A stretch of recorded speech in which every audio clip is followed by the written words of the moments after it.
Pause it. We are finally here. We're having technical difficulties. So, for those that were wondering, we could not go live. Every time we clicked on the live button, it was saying that the traffic was too high and StreamYards was working on it. So we logged out, we logged back in, we refreshed, we did all the things, we took phone calls and just kept pressing the button.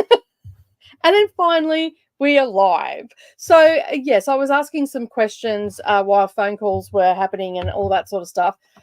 In the comments. So thank you to everybody that was entering into the conversation with both Neva and I as we were trying to get us to go live. Now, Coda is at a graduation right now and will be joining us a little bit later. We are here to wrap up. Can you believe it? We are finally at the end of Harry Potter read along. So Neva's just taking a breath, taking a moment because it is all a bit much sometimes. But yes, we are reading that. We are wrapping it up and all the things. But never fear. You still have a time to catch up and all that sort of stuff before we start our next read along, which I don't know if Neva's joining in on this one, but Coda and I will be. Neva's like, yeah, no, I don't think I am. I haven't committed to anything. The Green Rider, you're not in that, yeah, no. Green Rider? Oh no, I'm not doing it. No, I love y'all. Here's the thing, okay? I have been told that I have to read whatever the Dark Tower, whatever the fuck it is. I don't know. It's by Stephen. Oh, the Stephen King Dark Tower. Here's the thing. I'm gonna have to read this before y'all do your read along because I know you're doing that at some point in like 2025. Because here's the thing. The boyfriend said if I read this series that because it's a 7-book series, right? Mm-hmm. I get to pick 7 books, any 7, and he has to read them. Nice. So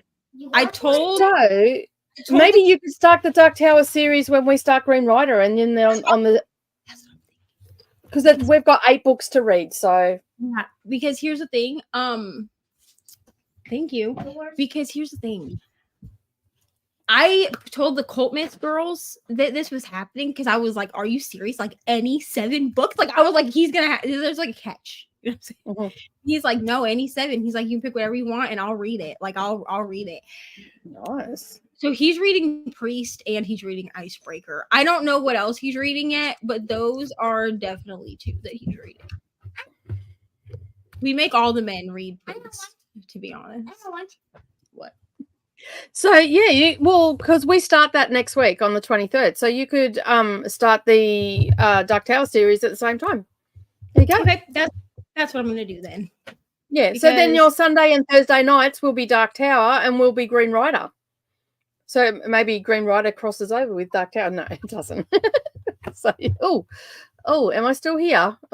Everything just... Okay, I'm still here. Cool. I don't know what was going on with StreamYards, but everything just went white. I'm still here. Could not see anything. I am back now, though.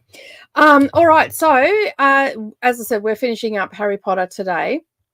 Now, next week, we are starting on next Friday. Coda and I are starting Green Rider and Neva's starting Dark Tower. But we will have our discussion about Harry Potter. That will give everybody time to finish up and catch up to if they need to catch up and all that sort of stuff, except for Christina. Christina's been finished for a week and a half.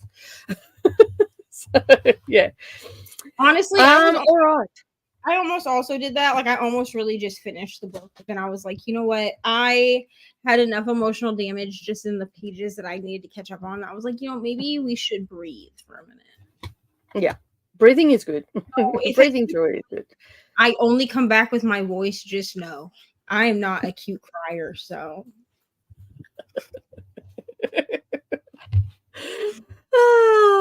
All right. I have my microphone in a different place. Please do let me know if you can't hear me or if it starts playing up because, I don't know, it was doing something hinky the other day and all that sort of stuff. Coda will join us as soon as they are possible, that it's possible. And, yeah. All right, let's have a look and get this show on the road. who is in the comments. Elena has dropped by and said hello. See you in a few minutes. Yeah, it's a little bit more than a few minutes.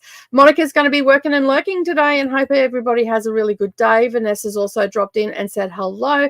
Good morning, Kay. How are you? Thank you for joining. Appreciate it. We also have books and things with Alicia. Hello. Getting the kiddos ready for bed and reading The Last Olympian, not heading to The Last Olympian, just reading it. 308 of 381. You should be able to finish this tonight. Also making a secondary gold TBR jar. Nice. Christina is also here and booping the like buttons because there is 2 because we're streaming to both channels. Hello, Alicia. How are you? Currently reading a memoir. And hello to Neva as well and booping the like button over there. Neva sprints are happening here. If you are on Dusty Book Sniffers, make sure you head on over and check it all out. Going really well today, Elena. I was a little bit stressed there for a moment in the background thinking, okay, we're not going live today, but we're here. And Elena is also doing great as well. And just hit the like button. Awesome. People saying hello.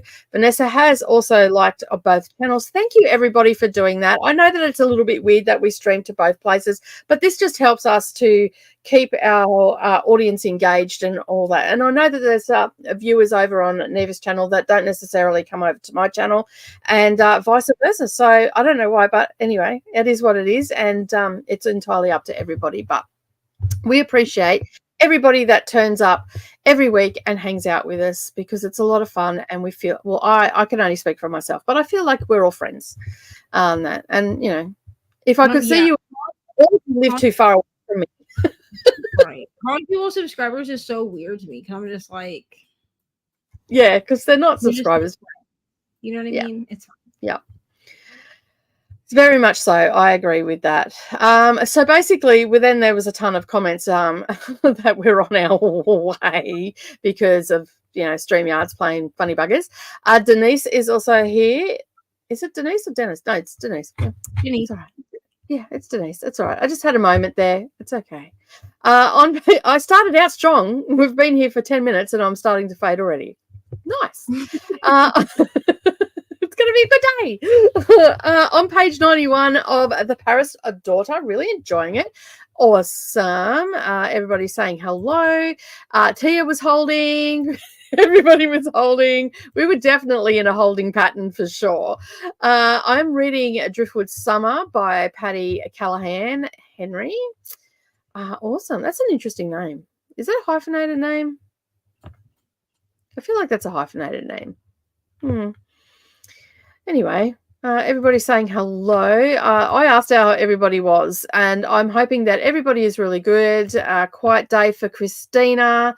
And how are you today, Neva? Neva's great. Thank you. Neva, listen, this hair has like changed my personality, I think. Okay. One of the guys at work said they gave him like, because, okay, so at work I have to wear it up like in a bun. So like I pull it all up like this onto the top of my head, right? So it's just like, I don't know. I think that it looks cute even like this, but it has to sit on top of my head. And then I had to put a hairnet on top, and then I have to wear a visor. Okay, it's a time. But he said to me,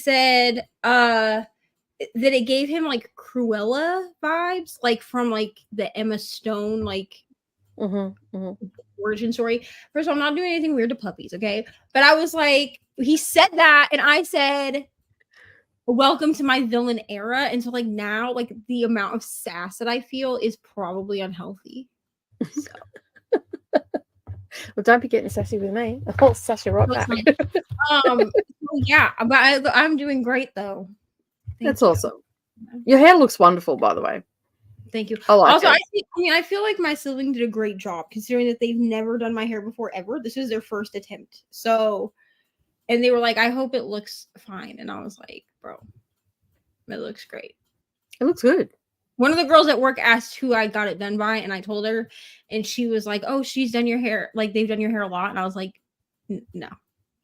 And they were like, that's their first time doing it. And I was like, Yeah. She was like, wow. Is it the so first time they've ever done anybody's hair or just your hair?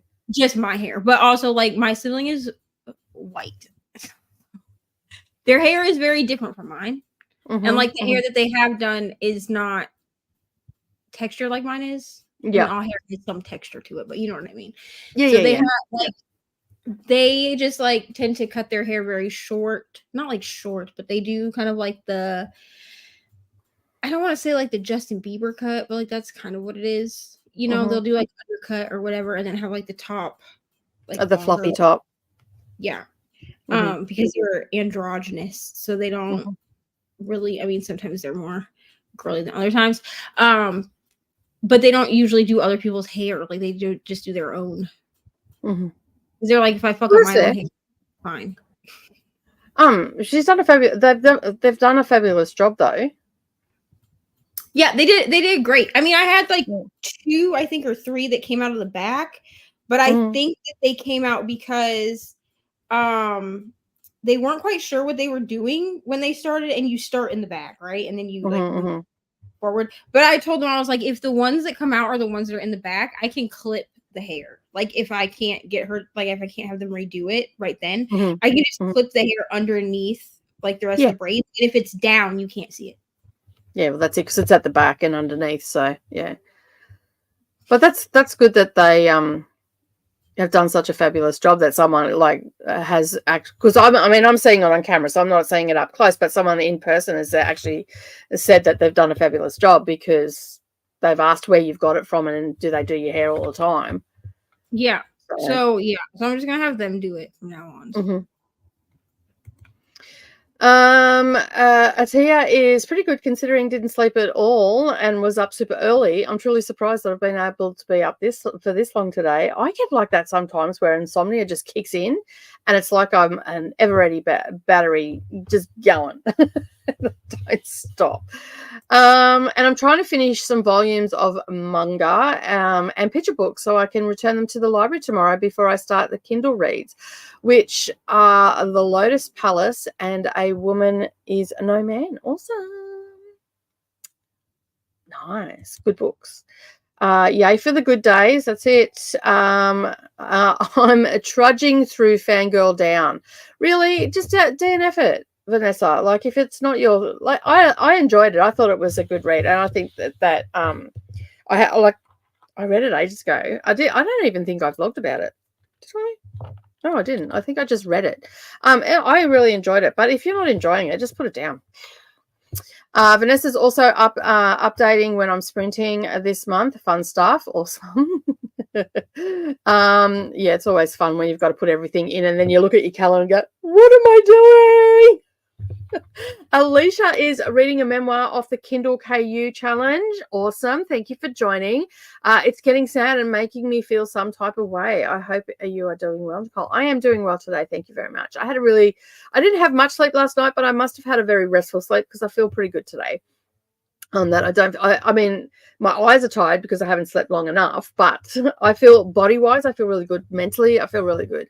I've been having some issues with unmotivation and depression and all that sort of stuff, all the fun things that I've never really, like, I've experienced them, but not to this extent before. But I think I'm coming out the other side, which is really good. So I'm actually feeling really good today. Atia, am I saying your name properly? I hope I am. If I'm not, please send me a message on Instagram and maybe break it down phonetically for me, because I am terrible with pronunciations of names. So please, if I'm saying it wrong, just correct me. I will not be offended, and I do not want to offend you either. So by saying your name consistently wrong. And you're watching from Nita's channel. Awesome. We like to see it. Tia is reading One Piece Volume 8. I want to get through a few more chapters of Game of Thrones and Ink Blood Sister Scribe. Are you enjoying Ink Blood Sister Scribe? I enjoyed that book. I thought it was pretty good. So yeah. Yeah, this is obviously when we've come in because we could get here. Hello, Glenda. How are you? It's very exciting stuff happening over in the Neva household. In a couple of days, we have a park birthday party for Ari. So if you didn't know, Ari's birthday was yesterday. Am I right? Because I'm in the future, Yep. so I get my days mixed up. So yeah, It was yesterday. Mm-hmm. yeah. And having the big shindig in the park on Saturday. So nice.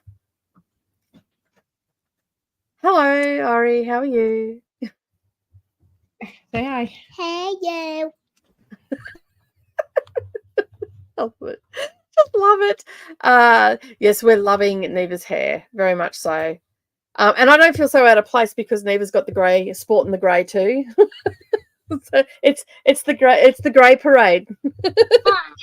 Twinning. I give you a big kiss right there. Thanks, dude. Kay managed to join in. Thank you for joining and hoping everything is going well in your neck of the woods as well. Lots more love for Neva's hair. Cool Gamer has also joined us as well. Mrs. Peacock is here. Hello. Reading a TikTok by Dean Koontz today. A reread as well. Awesome. This bodes well for me because next month I am trying Dean Koontz for the first time. So this bodes well for me that if you're rereading it, I might like their books as well. So I'm looking forward to it.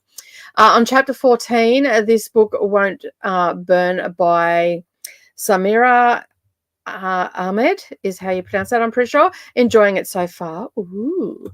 Mrs. Peacock loved the Dark Tower series, Neva, and just finished it too at the beginning of this year. So that's awesome. So at least you've got plans now to get them read on Thursday sprints and Sunday. Yay. And I feel like you'll be able to read them at work if you need to. Yeah, I feel like those I can listen to them at work.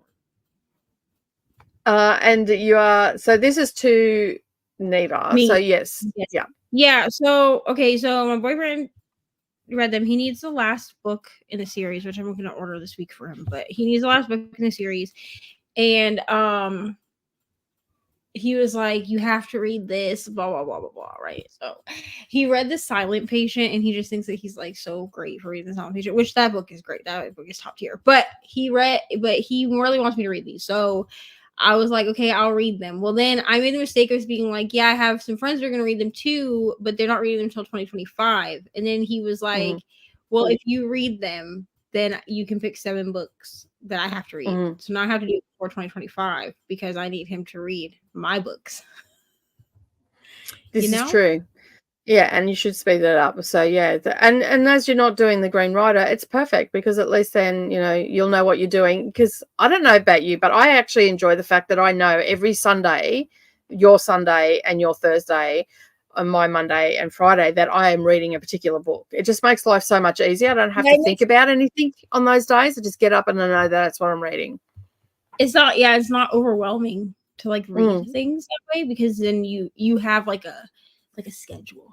Yeah, I'm embracing the schedule. I'm okay with just throwing books in here and there. Like, it doesn't bother me too much, but I know for other people, they really need that schedule to help them get through it and all that sort of stuff.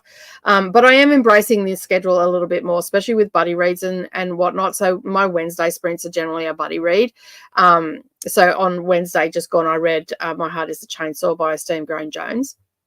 And had an absolute fun time with it because I read it during sprints. I started it at the beginning and finished it, I think, before my last sprint. So that's what I sort of do. So I know what I'm doing on those days. So I'm either reading a buddy read or, if it's a longer one or whatever, then it'll probably go over 2 weeks. But it makes life so much easier, and then I can slot everything else in. Of course, we're also here doing the KU and Kindle MAYhem. Let us know if you've joined the challenge for the month, or readathon, however you want to name it, and how many books you've done. I just vlogged my 10th book. We're not going to talk about how many books I've done. I've done 1. Listen, here's why. Because I've only finished 1, but I've DNF'd 2. And then last week, if you watched my vlog that I put up for last week, like it would have gone over last week. I didn't actually finish anything because I got like sucked into Binding 13, which is very long. It's like 700 pages. And then I kind of like forgot that I was supposed to be reading a hockey romance. Like I just kind of like space that I was supposed to read this book. But I am almost like 50% through it, so I'm hoping to finish it by the end of this week's vlog because then. But I got sucked into Binding 13. That's what happened. I got like because I did make it to like 50%. I'm at 52% of Binding 13. So nice, yeah, because that's a group read, isn't it, with Katie? Yeah. So originally Katie was doing it like as her Patreon or whatever, and now they're just doing like she's just doing it on her channel.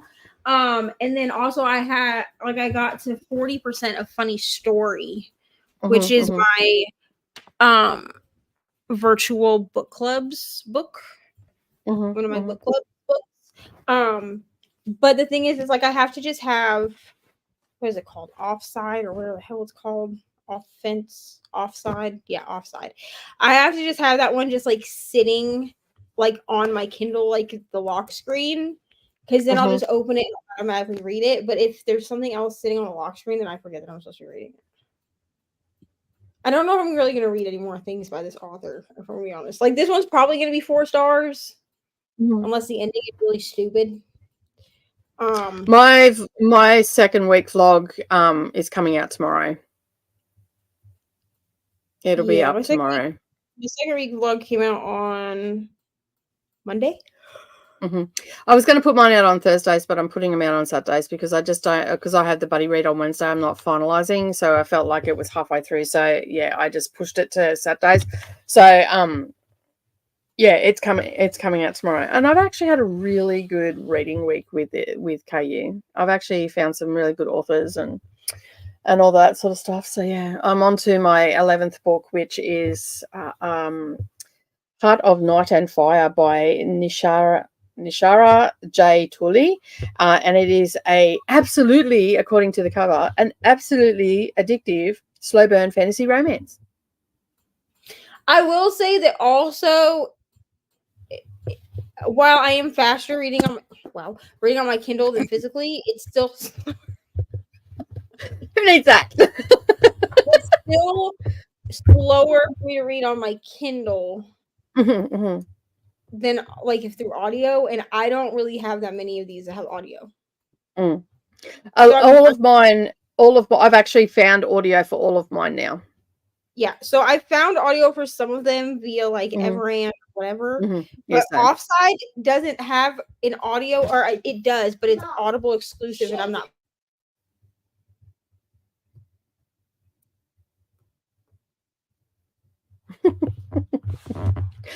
Yes, you are reading The Dark Tower and all the rest of it. Hello, Chris. How are you? Linz has also joined us as well. Jean is also here and is going to go off for a walk.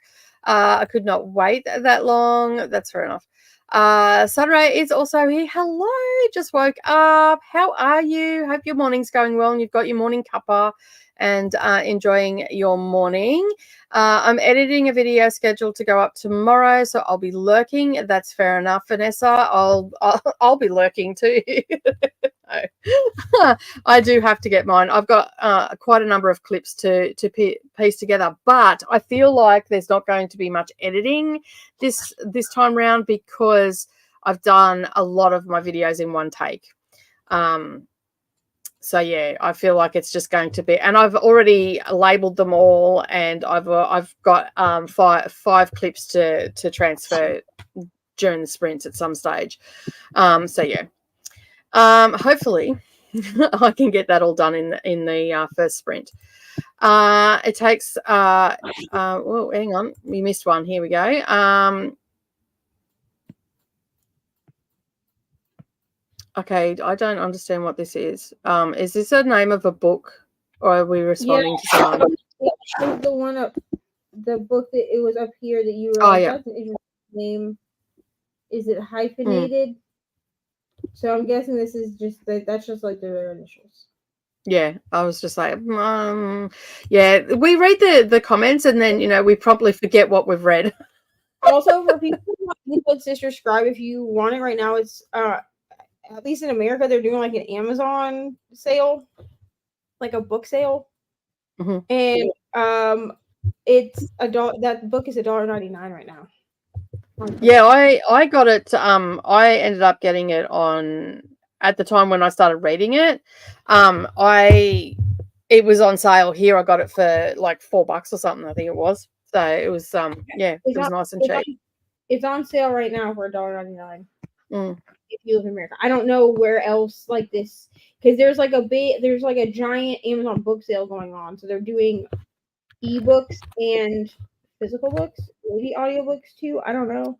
Okay. I looked at the Kindle deals. I'm gonna be honest with you, because I'm not buying physical books right now. If I can help it. Yeah, I'm a bit the same at the moment as well. I'm just I'm not actually buying a lot of. I'm only buying mostly secondhand physical books. So yeah. It does take a bit of practice to going back and forth between the both of you. It does. Like the way I sort of do it, like I would do it if it was me. I would hang out for a chatty bit on Dusty's, and then for the next chat, and a sprint, and then the next chatty bit when we come back, go over to Neva's and that. But either way, we just appreciate whatever channel you're on. We appreciate the fact that you're here and hanging out with us. Hello, Ulysses. How are you? Everybody's saying hello. I've been looking for a reason to continue the Green Rider series. Well, come to the right place. We are starting with book 1, which is a reread for me because I read it ages ago, so I'm rereading it. And we're starting on the 23rd. We have a Discord where you can go and check that out, and all the information is under the group reads tab. And you'll be able to see the breakdown for the first 3 books are there, so you'll be all good. Your hair looks pretty from Mrs. Peacock. Thank you. Hello, Jess. How are you? I am watching as many Harry Potter's movies as I can today, and decided to get Insurgent and read off my TBR. Awesome. Sounds like a great day, actually. Finishing Percy Jackson, book 4. Alicia made me want to continue before I read God Killer. Let me know when you're reading God Killer, Kay. I can probably buddy read that with you if you want. Oh, I got God Killer for like $1.99 off of that Amazon sale.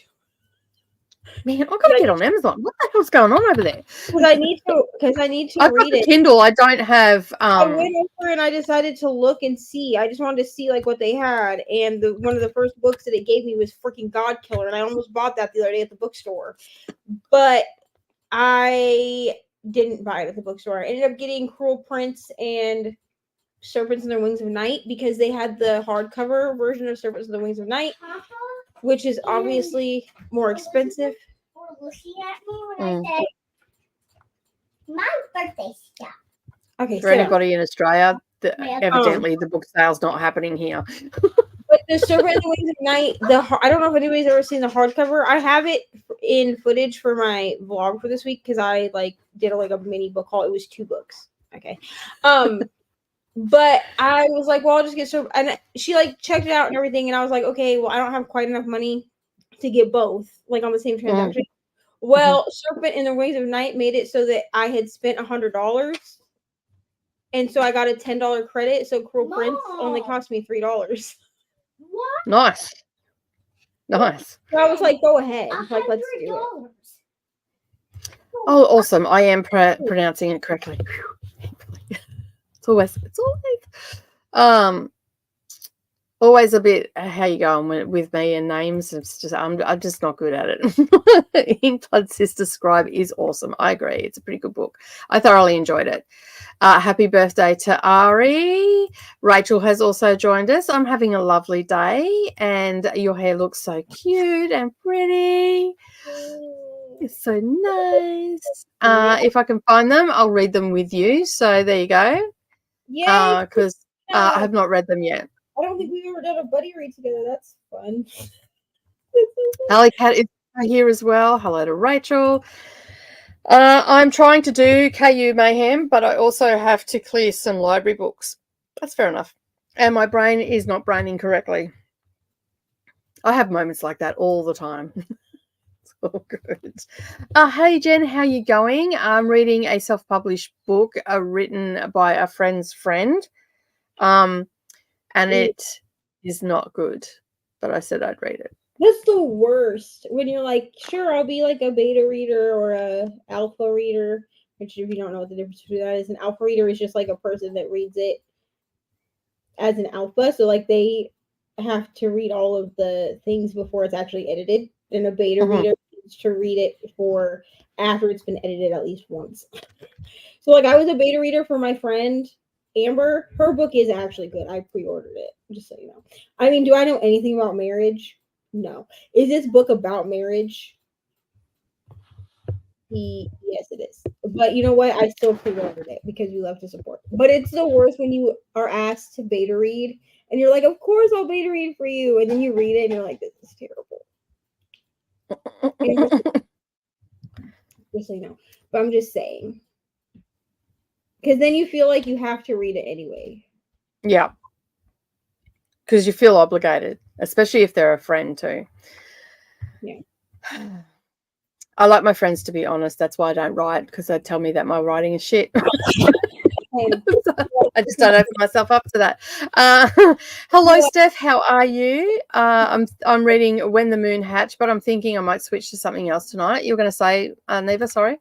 So I said if I wrote something and had my friends read it, they'd be like, ma'am, why don't you just stick to singing? Because you're good at that. And this, you're at this. This is not what you're good at.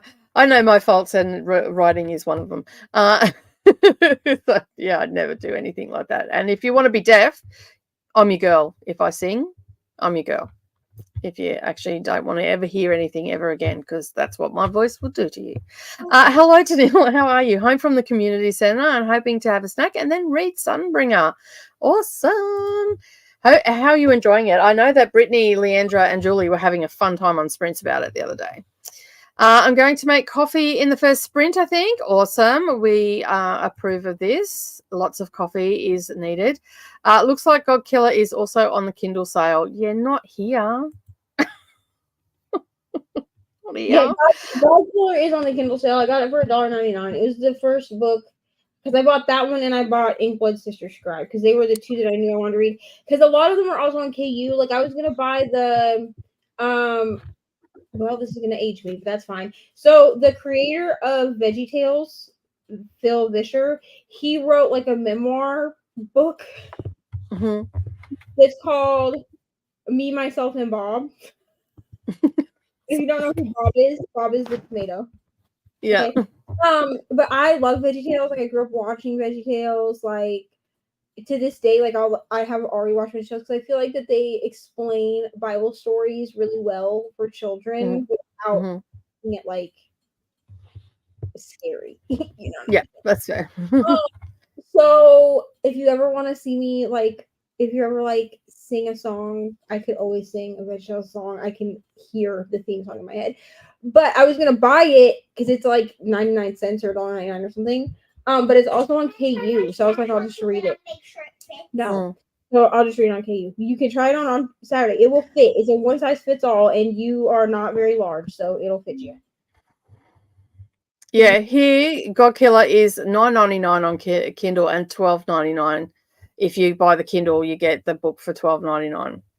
Oh yeah, the reason I don't think that this is pertaining to Audible, I think it's only like even in the US, like I think it's only physical and audio or physical and ebooks is because I downloaded when I bought God Killer and I bought Inkblood Sister Scribe, they were still each $12 or they were still like $13. They were like $12.49 to add the audio, which tells me that there's not actually an Audible sale at all.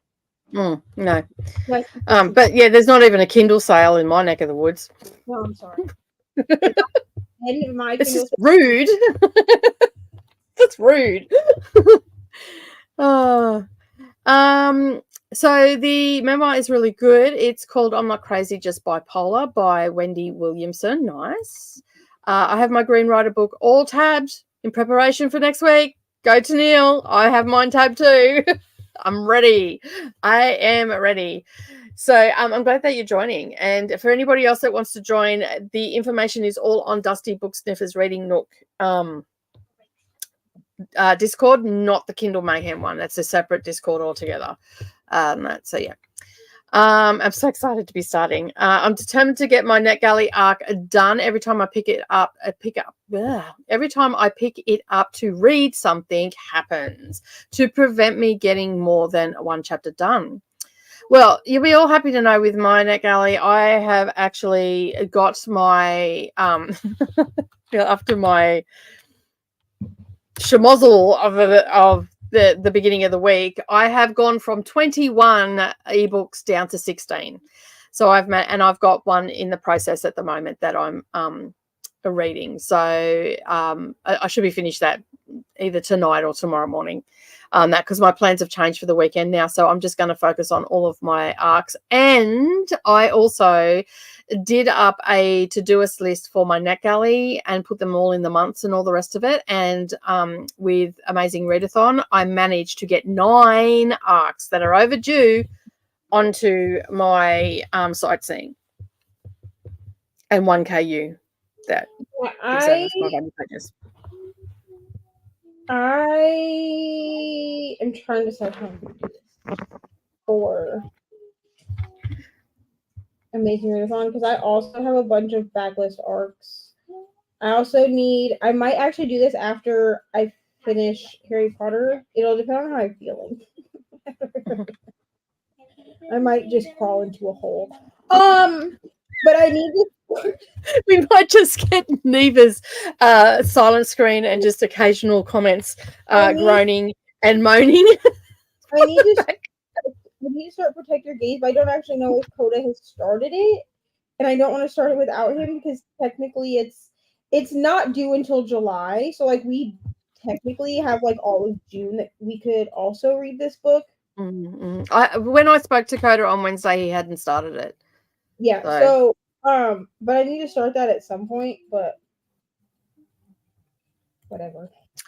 I will message you, Kay, and discuss. So yeah, I'm thinking about something, but anyway, I will discuss with you over on Insta. So yeah, it was 2 books, still a book haul. That's it. Sounds super interesting. I'll have to check that out. That does sound I'm not crazy, I'm bipolar. That does sound really good. Hello, Olivia, how are you? Everybody's saying hello. We're almost to the end of the comments, Neva. What? Who are we?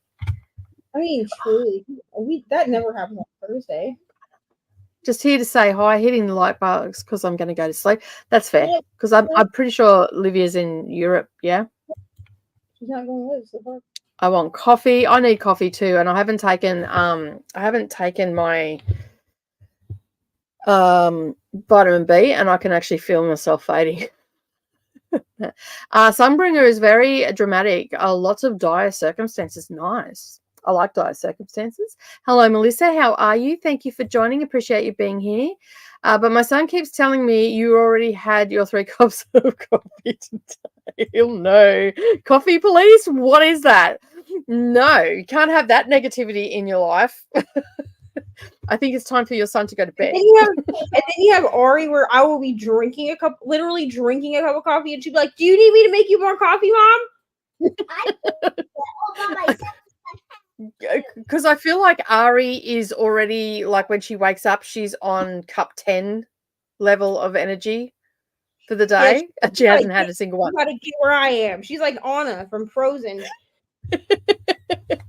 If I'm awake, the sun's awake. It's time to play. You know? I love it. I love her energy. And the sun comes at 5:30 in the morning right now, so that's. Sunrise says need coffee. Yawning over here. Oh no. I keep thinking Green Rider sounded familiar. I found it's been out. It's been on my Amazon wish list forever. Well, you can read it next week. It started. Yeah, read it with us. Of course, you can get them on Kindle and all that sort of stuff. You don't need the physical books or anything. But all the information and the breakdown and everything, Rachel, is over in the Discord. Yes, I agree. Sleep well to Olivia. And right. Okay, I'm not sure what that is. No negativity. All right. Let me have a look here. I'm just going to do a bit of editing and add an item. a no media slot. Okay, cancel. All right, we're going to do it a different way.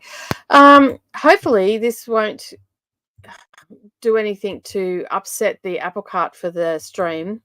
If I disappear, that may be because StreamYards is playing hinky again, because I don't have the timer up at the moment and I'm about to share it. So fingers crossed that we stay live. Looks like it's all worked. Oh, we're behind. That's interesting. Let's change that. There we go. All right, we're going to do an hour sprint. We'll be back in an hour. Neva may or may not be back. I mean, Because we're reading Harry Potter. my Yeah. face just might not be on the camera. So yeah. All right, we'll see you all in an hour. And thank you to everybody for your patience with all the hiccups this morning going live. We really appreciate you all hanging around and being here, and we'll see you soon.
It's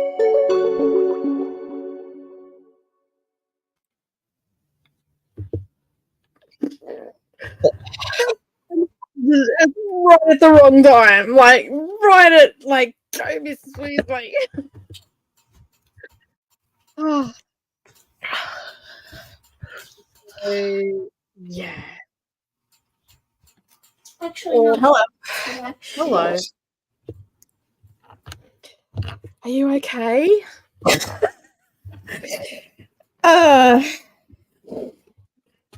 Here. Here. That's two. Yeah. You're the best. Thanks. I'm not a cute crier, like I said.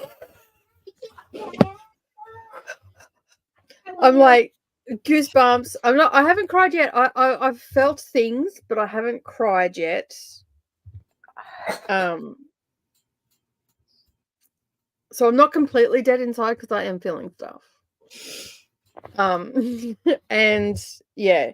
And I'm like, I don't want this sprint. I'm like, keep going. I don't want to stop here. Oh, it's just like, oh, yeah. So I'll just read one line on that. It's like, not my daughter, you bitch. That's where I'm up to. And I'm like, go. I think I even did this because the book was in front of me. So yeah, it's like, Yeah, I'm not quite that far. I'm chapter 33. I think I'd like just started this chapter. I don't know how to say where I am without spoiling yeah, that's fair. for people that haven't read this. Yeah. I'm emotional. My heart is racing. Like I feel like I'm in this battle. Like, because you would think, yeah, I've been sitting. You haven't heard me sniffling this whole time. You would think after 17 years of reading these books that this would not affect me this badly. I can see why it would, because you know what's coming and you know that, and like for you as well, this is something that you did with your mum. Yeah. As well. So there's also that added emotional stuff in there as well. So I can see why people would get upset knowing, even though you know it's coming, you still like, yeah, you get upset and all that sort of stuff. Yeah. So yeah, I'm on chapter 33. People are dying. I'm not gonna say like who, because that would spoil stuff. But it's only downhill from here. So I'm sure there will be, because I know there's more tears to come before we get to the other side of this. I think it's better though that I decided to finish the pages out on my Kindle instead of listening. Like I'm just listening to like music, like a book playlist that I made. Instead of using the audiobook, because I would have made myself push through the audiobook. Okay.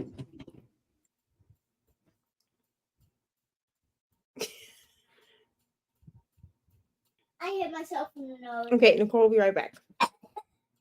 So we will finish that thought in a moment. I'll start reading comments. Hopefully, did she star? I don't think she did.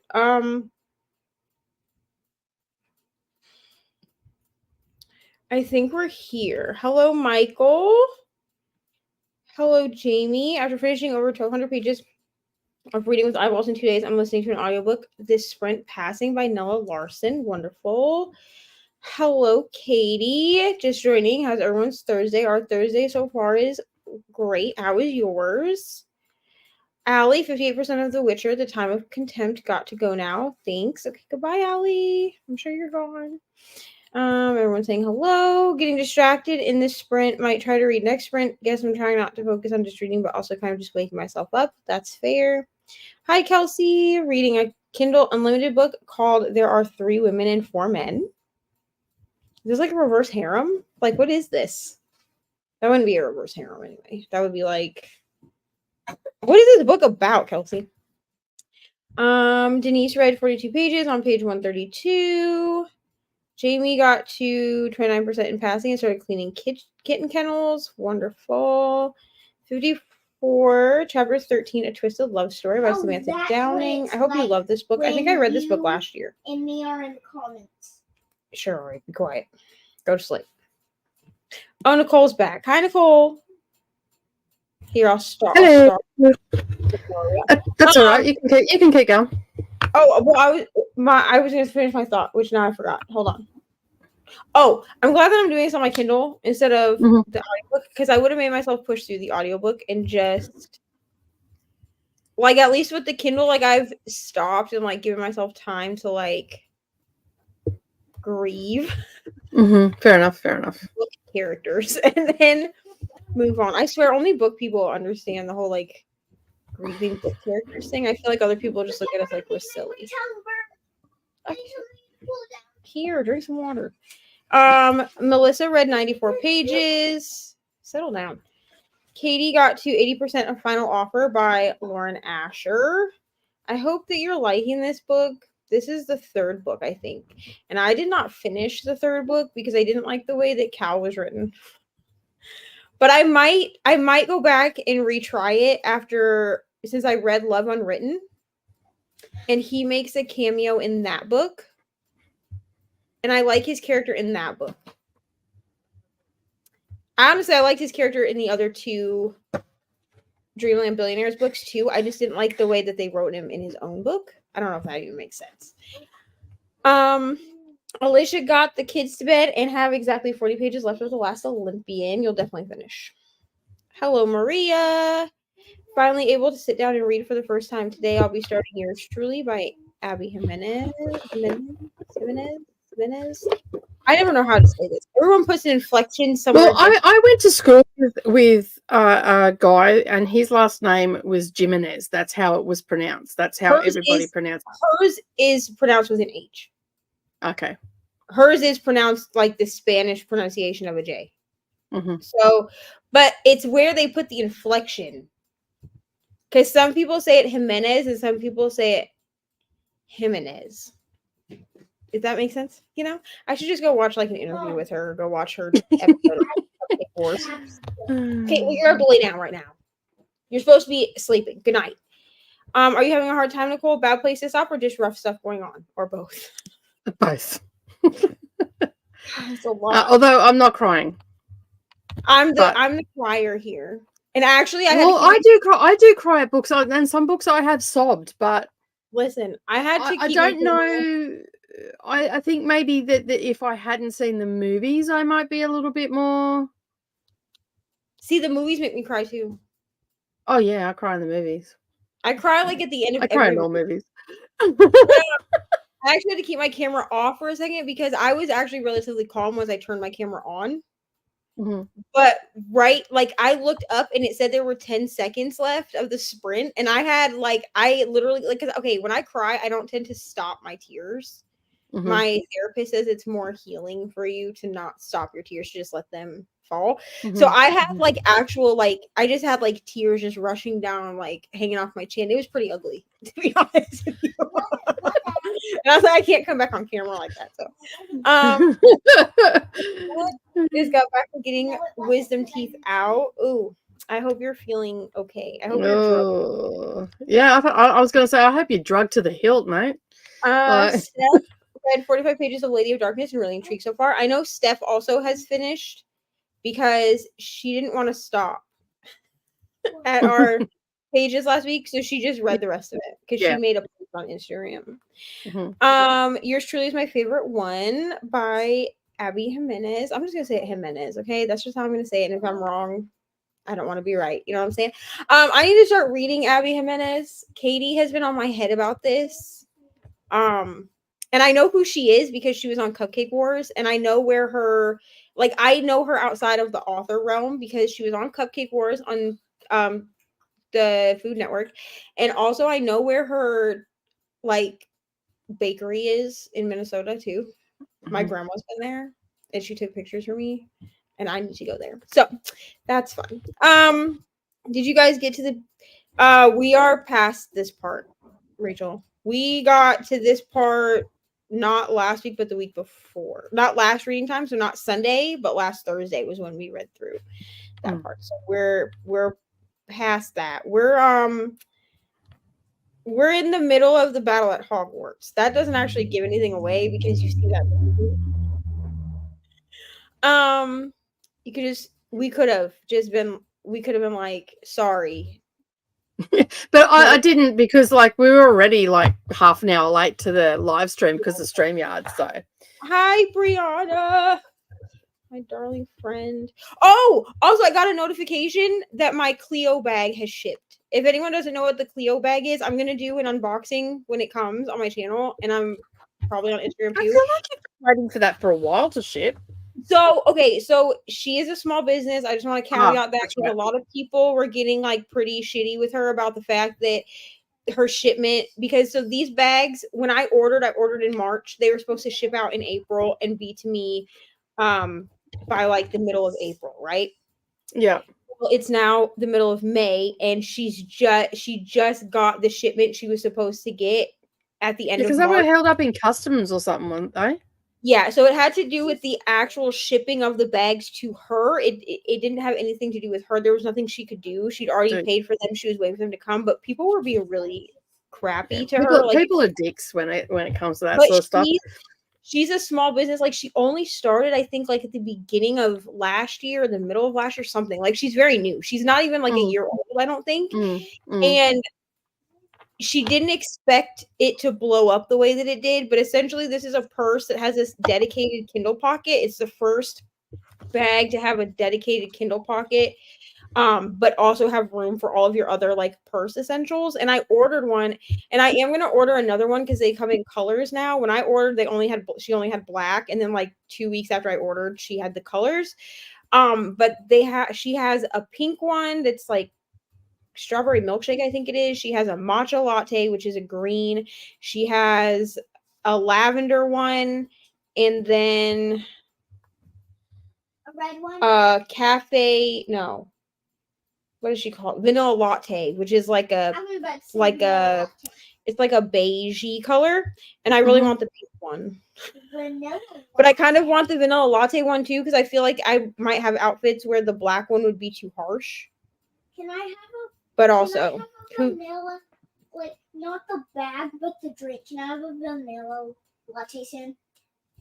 No, do you know what caffeine is in a vanilla latte? I really want it. Okay, yeah, well, I feel like you don't need caffeine.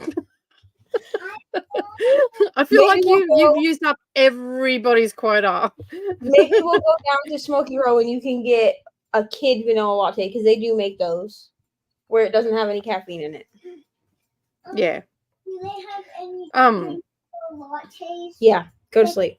That's not a vanilla. What's up? Were you gonna say something, Nicole? Oh.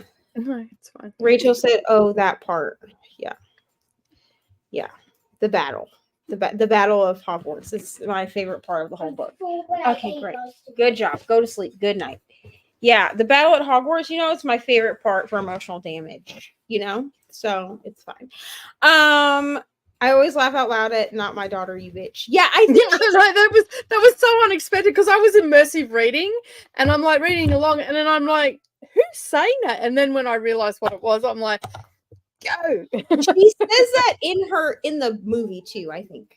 I'm pretty sure Molly says that in the movie as well. I realized the other day that I have only actually seen the Deathly Hallows once.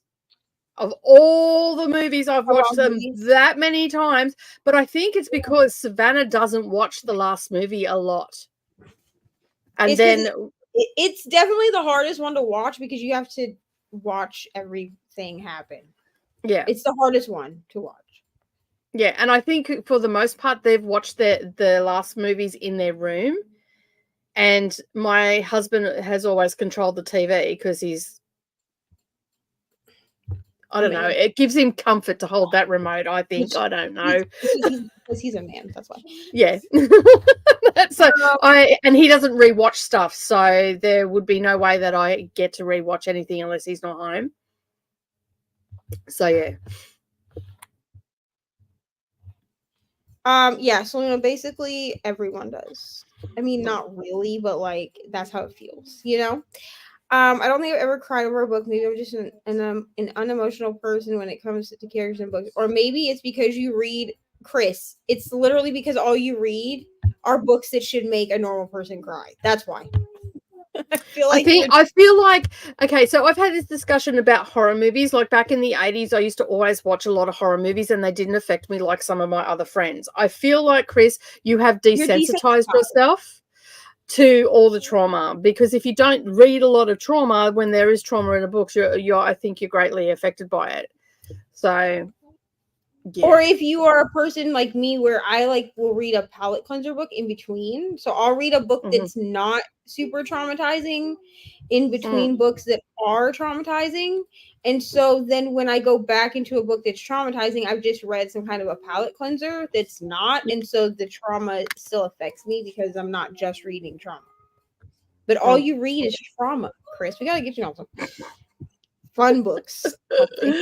All the fun stuff. And like my best mate that I've known her for 45 years. How old am I?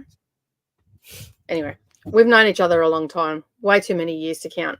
But she always says that I'm dead on the inside. That I'm cold-hearted because I don't like, let me just put it out here. Like, I do cry. There are books that have made me cry, but it's more the happy things that make me cry as opposed to the sad things. So when something good happens, so are these tears of sadness? Probably not. They're tears of happiness and all the rest of it. But if I'm watching something, it's firing different things in my brain. I'm actually seeing the person's expressions and stuff through the sad and happy moments. So I can be a blubbering mess through an entire movie. And I am also aware of the fact that like I have a very overactive imagination, because my imagination, like as a child, like with my trauma, like I had to use my imagination to escape, right?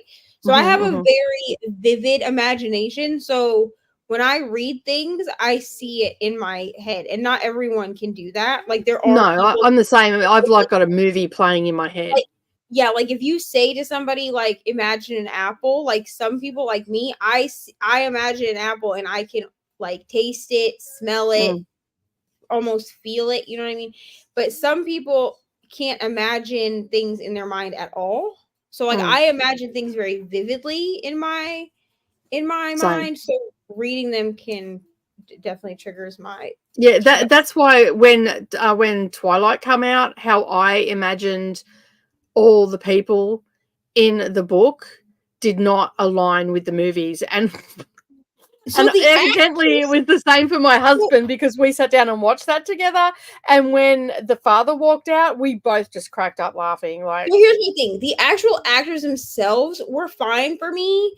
What really tipped me over the edge of Twilight was I did not like when they said that they glitter like diamonds. I saw like a prism, right? Like in my head. I was the same, and that's how I seen it as well. What we got was Edward went to the strip club and got glitter thrown all over his body and forgot to shower. That's what we got. I actually, my words when he glittered like that in the movie was, my husband goes, "Oh, he's been to the strippers." I said, "He's been more to the strippers. It looks like he's just crawled out of Tinkerbell's ass." He's had a rough night, bro. Like he went to a private party or something. Because wow. Christina did March sketches. Wonderful. I hit up a critique partner asking if I should remove a sex scene because it's just kind of there. Like I like it. I like how it's written. Lay down before I take that unicorn away. But it's not doing anything other than being there. Sorry, also, I shouldn't add commentary if she can hear me. So now go to sleep. Ari, you've got to go to sleep so you're rested for school tomorrow, because it's going to be an exciting day before your birthday and all. Yeah, bro. You're going to have to get lots of sleep because it's going to be a big day on Saturday. Yes, but you have your big birthday party on Saturday, correct? Go to sleep. Need all the sleep. Well, Rachel, you have to decide, I guess. What did your critique partner say? The only thing keeping me reading is Cal and Cammie's relationship. Yeah, here's the thing. I'm going to be real, Katie. Since this is how you're feeling, I feel like I can say this to you and not offend you, because we don't know each other very well. So here's the thing. I am not even sure I liked that. And here's why. Because I feel like in the first 2 books, which this is Dreamland Billionaires, if anyone's wondering, this is like, it's by Lauren Asher, but it's like Disney World, but not. I felt like Very vague description. I felt like the brothers, right, the way that their dynamics worked in the first 2 books, we knew that Cal had addiction issues. Like, we know that from the jump. He is an alcoholic, and I think he might use other drugs too. I don't remember, but we know that he like has a drinking problem at the very least. But it doesn't seem to be like the forefront. Like, no one, like, people care that he has a drinking problem, but it's not like a thing where they're like, wow, he's out of control, right? But then we get the 3rd book, and I only read 30% of this book before I just set it down and was like, I'm going to walk away from this from now, because we literally get in a scene where he's passed out in the attic, and is like, he's like burning pictures, and then he passes out in the attic because he's so drunk. And While I was burning pictures. He did not burn the house down? that's what I'm saying. But I was also like, we haven't seen this entire time. Mm. Can you read comments for a second? Yep. The response was, leave the sex scene alone. In fact, add more. All the sex scenes. Bugger the word count. Okay, so we're writing a spicy book now. I love the other 2 books. This one I'm just trying to finish because of a book club. That's fair enough. That's fair enough, Katie. Oh, the Pringles have come out. It's a phone call. Jimenez. Okay. Cool. Yeah, like Australians butcher everything. So yeah. Thanks, Bree. I've not read anything by this author, so I have no idea. Rachel only ugly cries, which is why I never cry. In real life, if something's happening and I'm crying and someone goes to hug me, I'm like, don't touch me. Like, just get away from me. And it was quite funny because I had a situation when I first met my husband, and there was something going on with my eldest daughter, and I started crying, and I was quite upset and all the rest of it. And a friend of mine went to get, like, that I'd known for a couple of years, and that went to give me a hug, and my husband just went woof with his hand to stop him from giving me a hug. I'm like, please don't touch me. I don't touch me. Just don't. And I know why that is, because it was something that happened when I was younger, and that I know why I'm like that. But it's quite off-putting to a lot of people because they automatically want to hug you when you're crying. Yeah. I'm not in pain, but numbing drugs haven't worn off yet. Ooh. You might want to have those tablets ready to go. Ari is Ari's as if caffeine was a person. That's it. That's exactly right. I feel like she never needs caffeine at all. I tried to get a Pelican's book or something fun, and a publisher sent me an ARC that's a memoir of someone dying of cancer who confronts her traumatic past. Oy, that's a trip. That sounds like a journey. Big time. Yes, happy things make me cry more than sad things do. Yeah. I always cry at the happy things. I just think, because I'm just so happy that it's worked out for the person and all that sort of stuff. Yeah. And if it's in real life too, my kids just look at me, roll their eyes. Crazy lady. I cry from relationships, but very rarely books or movies. Relationships are hard, like, though, because it's a grieving process that you go through with relationships and whatnot. Unless I'm invested in the character, yeah, that can sometimes make me cry too. Like, it's sad or happy as well. And I think I do more happy tears than I do sad tears over a book or a movie or a show. But I'm usually aware that a lot of sad and emotional is manipulation rather than genuine part of the story. This is true. This can be true. But I think for me, like, movies make me cry more at sad things because I can actually like see the emotion on the person's face. So that triggers something and whatnot. So Neva's just telling me that she's actually here, but Ari's on the phone. So so yeah. Her birthday is on Saturday. Tell her happy birthday. We will pass on the message when she comes back. Yeah, he gets better throughout the book and works through a lot of it. Oh, this is the alcoholic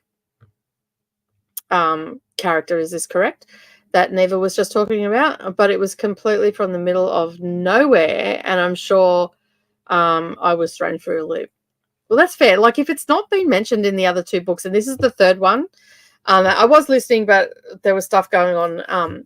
I'm assuming this is the third one, and it's just like halfway through, and it's just been thrown in there. These are weird. That's a choice. That I think that would throw me through a loop too, especially if that character hasn't been that way. I think I took a nap. That's fine. At my desk. So no reading happened. And I have no regrets. That you should never have regrets. And but you've been up all night. So I'm not surprised you took a nap at your desk. Christina cries at everything. Happy, sad, books, shows, commercials. Oh, commercials. There is one commercial that gets me. I don't know what it is, but it's a Qantas ad here in Australia. I still call Australia home. Oh my God. Every time I hear that, I just cry and I cry and I cry. And I do not know why. I don't know. It just releases something in me. I feel really good after it. That it's like it's cathartic. It's a commercial that's really cathartic for me. So yeah, makes up for hardly crying at anything. But I cannot find anything that scares me. Oh, I jumpstart all the time. I don't even need to be watching a movie. I think some of you have been on a stream when my daughters come out and snuck out and scared the bejesus out of me, and I've actually yelled out, "Oh, F," and yeah. That was a couple of weeks ago I did that. They do it all the time. They jump scare me all the time. Yep, it's who she was talking about. Okay, cool. It's mentioned lightly in the other books, but not to this degree at all. I loved Cal in the first two books, but Rowan from book one is my favorite. Nice. I've not read any of these books, but I think that I might have to have a little bit of a closer look on that. And with that, we have got to the end of the comments. So we're going to go for a sprint so I can finish Harry Potter. And look at that. We're at the end of the comments and within the allotted time slot as well. So look at us go. We're being all productive today. Just know that this may never happen again. So yeah. Jump scares are different. My son loves to do that to us. Hubby makes a really funny sound when my son gets him. With time to spare. Who are you? I know. We're body snatched. All right, let me just refresh this and we'll go to a sprint. Yes, we'll be back. I don't know about Neva because we're getting to the end of the book. So Neva may be just voice only in the next chatty bit. But happy reading, everybody, or napping. And we'll see you soon.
I just have to plug my mic back in because my I was transferring and my computer doesn't like the mic being used. So you'll have to let me know if it works okay after I plug it in. Okay.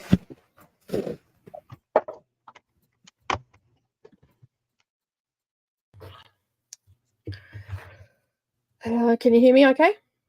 Yep. Awesome. How'd you go? We're still.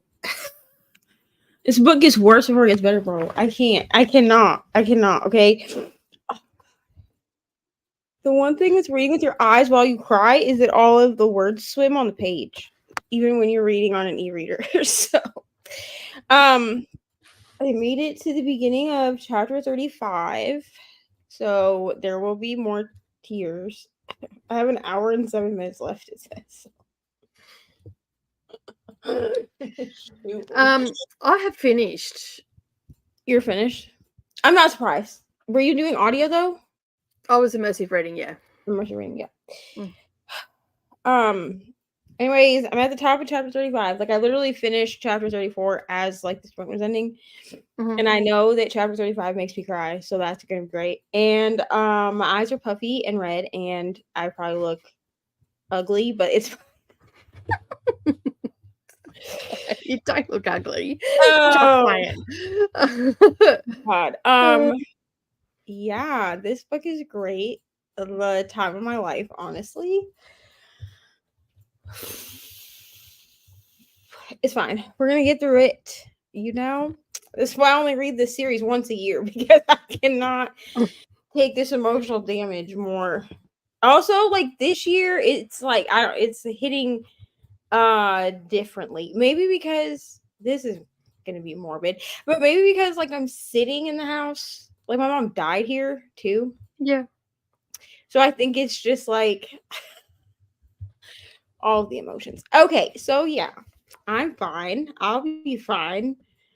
I probably will literally read nothing else for the rest of the night. I will probably watch YouTube. Because well, I have finished, and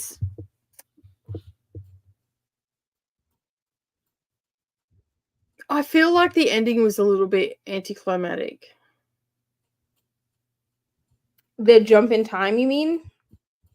No, not the jump in time, not the epilogue, but no, just like there was all this. Spoilers needs to go up because I am going to talk spoilers. Hold on, friends. Yeah, it's all right. I got it. Okay, so I've only seen the movies once, right? And we are like anybody that's seen the movies or read the book knows how it ends. But the battle between leading up to that, it was very exciting and thrilling, and you're on the edge of the seat. Will they? Won't they? All that sort of stuff. Like taking the fact that I already knew who wins and all that sort of stuff. But taking that out, I thought in the books I had because everybody's just told me that the books are so much better. The ending, right? I found it to be a little bit anticlimactic because they're circling each other, and then just boom. That's it. Yay, cheers, go up, done. There was lead up to it, but I just felt like that actual scene was a little anticlimactic. I would have liked a little bit more sparks and magic, and not just, this essentially where we started, that the spell backfired and that's why Harry survived. And then basically right back in the beginning when we learned why he survived. So here, yeah. So here's what I feel about it. I feel like it's not supposed to be. I feel like there's just all this anticipation that they're going to battle it out, but I feel and it wasn't really a battle in my. But it mind. We have to remember that the only people that believed that they had to battle it out was everyone around them and Voldemort. Harry, Ron, not Harry and Ron. No, Harry Well, Dumbledore and then Snape and then Harry all knew from this book, right? From like chapter, I don't know, 34, Yeah. 33, or Yeah. whatever it is when he goes to pensive. The three of them knew that it was not supposed to be this like giant battle, whatever. Now, the only reason it turned into a battle was because Voldemort thought that turning everything into a battle and Harry watching everything. Yeah. I get all that. I just feel like, you know, But they just walked it. I think it's not supposed to be, really, because Harry knows what he has to do in order to kill Voldemort. Yeah. And he does Got it. all that.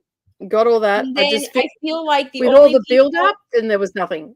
I feel like there was build up because the people around him believed that there was supposed to be, that they were supposed to watch them like duel it out. Because at this point, Voldemort is weak. But that's like that's Voldemort yeah. I has know that he's weak, but he doesn't know that he's weak. That's the thing. I know. I realize that he doesn't realize it. Yeah, he's so brutalized at this point. Yeah. That, and obviously he doesn't know that Harry was like got a piece of him until it was too late. Like by the time you figured it out, like you're dead, bro. Suck in, dude. Even Voldemort thought that he was stronger than he was because even though he knew that Harry was fighting the Horcruxes, he didn't feel the Horcruxes die. It didn't actually physically hurt him for the Horcruxes to die. The only thing that physically hurt him was in the first book when Harry touches Quirrell's face, right? Like when he puts his actual hands on his bare skin.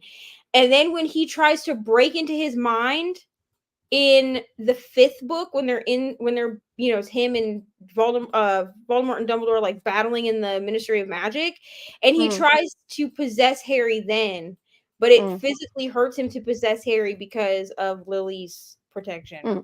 Yeah. I get all of that. I understand all that. I just feel like what I feel like the author has got to that point and went, you know what, I'm done, and just scribbled some words. That's what it felt like to me. So I felt like because we were following Harry the whole time, I didn't feel like it was supposed to be super like, you know what I mean? Because we see all like the turmoil around him, but I just didn't feel like I've never really felt like the demise of Voldemort was necessarily supposed to be like a big. Yeah, I would have just liked it. I mean, I'm not saying it was a bad ending. That, like, I'm not saying that at all. What I'm saying is that just for me, it felt like, you know, they walked around. I don't know.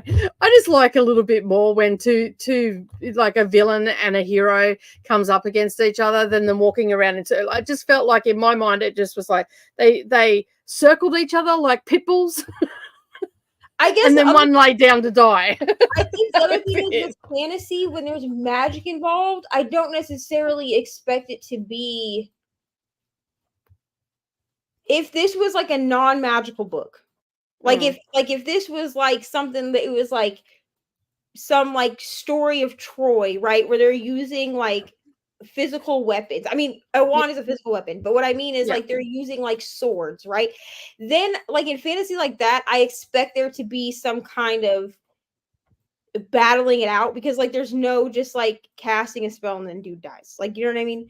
I think when there's magic, this is me personally. This is, I mean, I don't like whatever, but this is me personally. When there's magic involved, I feel like the magic does the job, right? We don't necessarily, because like when Voldemort kills people, there's no like, I mean, except for spoiler song, except for when, you know, Snape dies, obviously that's a gruesome, but like for the most part, if Voldemort is going to kill you, he just Avada Kedavras you. There's some green light and you're dead. Like it's not like, yeah, but that's what I mean. Like like, you know what I mean? Like it's, you know, like other things we've got like a little bit of a tussle. Like there was just that little bit of an extra tussle, and this one it just felt, I don't know, throughout the entire series, we've, apart from Voldemort when he decides that you no longer need to be breathing the same air as him, that, you know, but with Harry and Voldemort, there's just been that little bit more of a tussle, and I just feel like it was a little too easy. I also feel like Harry gets to the point where he's like, okay, I've done what I need to do. It's time for you to be gone now. Yeah. Right? Because Harry knows that theoretically that the only piece of him that Voldemort is actually going to kill is the Horcrux. Mhm. He knows that theoretically that he will come back to life. Mhm. You know, the resurrection trope. Love it or Mhm. hate it, it's there. he know. I think that deep down he knows Yeah. that by sacrificing himself, he's not dead forever. Yeah. But And I like I get all that. That's not anxiety of that. But when he comes Yeah. back, I think he's just kind of like, you know what, dude? I'm sick of looking at your face at this point. Yeah. I just would have liked a few more sparks. I just felt it like it was very. I don't know if my heart could take any more sparks, Nicole. Yeah, I realize that, and it's only my first time reading it through, and I may change my mind when I get to the next read through if I ever read through it again. But it was just like, But I get what you're saying. yeah, I like think she did the author just had me like right there on the edge of my seat, like right there, and then it was like, that's it.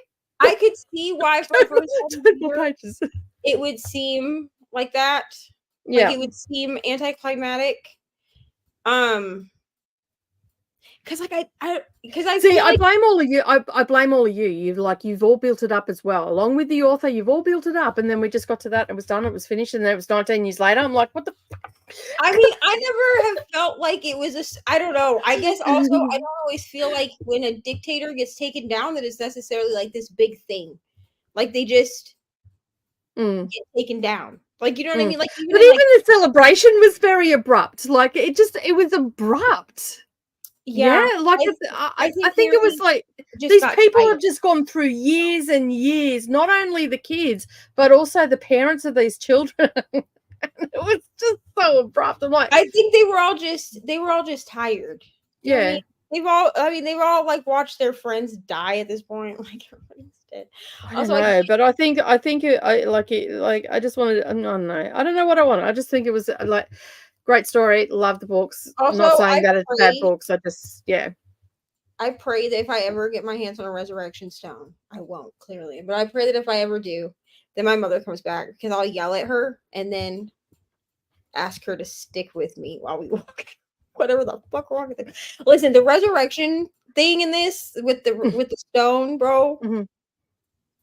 Thank God my camera was off. That's all I'm saying. I was like literally heaving. Like I was like crying out loud. Like my brother came in here. He was in the living room. He's on the other side of the wall, like playing a game. And he knocked on the door and I was like, come in.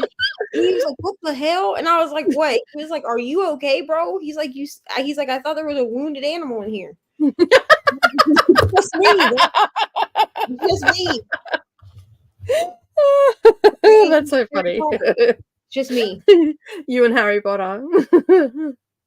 I must admit I did really like the scene with Dumbledore before, like and also the fact that when he opened the snitch as well, like that was really good. I like that scene and whatnot. Yeah, I think that was really good. For me, the end was like a breath of fresh air after a long. I think because it ends the way that it does, right? Because and I think I can like agree with this too. Is that I think that the whole seventh book is so tension filled, right? The whole time, yeah. And then it's like, yes, it happens quickly, but now Voldemort is gone. And so everybody can breathe, like, and grieve and like do all the things because, like, yeah, he gives them like the 1 hour or whatever to like bury their dead, but like that's not really grieving. No, you know what I mean, especially because they that hour ends and then they're right back to fighting again. You know, yeah. I did forget that Colin Creevy dies, so that made me cry too. Poor baby Colin Creevy. Which, like, I think we only really see, like, he was the photographer in the second book, and he's kind of a side character throughout the rest of the books. Like, we kind of see him like run into Harry, like he'll say like "Watch your Harry" or whatever throughout the books. You don't really see him after the second movie, like in the movie adaptation. But I think his character to me is kind of like a Dobby character. He's just so he's just so innocent, right? Because he like comes to Hogwarts and he's just taking pictures of Harry, and he's just like enamored with Harry. And then he gets like one of the older students to show him how to develop his film so that the pictures will move, because he's a Muggle-born child, so like he doesn't know all of the things, you know what I mean? And he's not a Muggle-born like Hermione, where Hermione like did her research. Like he came into Hogwarts like just with like fresh eyeballs. Like he didn't know anything about anything, and all he knew is that Harry was like this famous person, and he just like latched onto him. And then scene where Neville and Oliver Wood carried him through the thing, and Harry and we're in Harry's head, obviously, because we're following Harry, and he said that he looked so small in death. I was like, poor Macaulay Creevy. Also the part where we're in the pensive, and what is it, the prince or whatever the chapter is, 33, 34, 35, somewhere around there, where we learn a little bit about Petunia. Yeah, and I think and her begging to go to Hogwarts, which we kind of get an allusion to this from the letter that Dumbledore sends, right? Because he says, "Remember my last." So like we know that she's had some kind of we know she's had contact, but I didn't think it was that sort of contact. But I think that we know by the way she reacts to things that she's had some kind of contact with Dumbledore outside of just receiving Harry. Because there's no way that Dumbledore showed up, that the only time she ever met Dumbledore was to say, hey, you have to take your nephew, and then she just did it. Like, I just don't feel like that makes sense. Like, so even though we don't know until this book exactly what her correspondence was. Yeah. And also, it makes me, I always forget this part, or maybe I just like realize it every time I reread the books.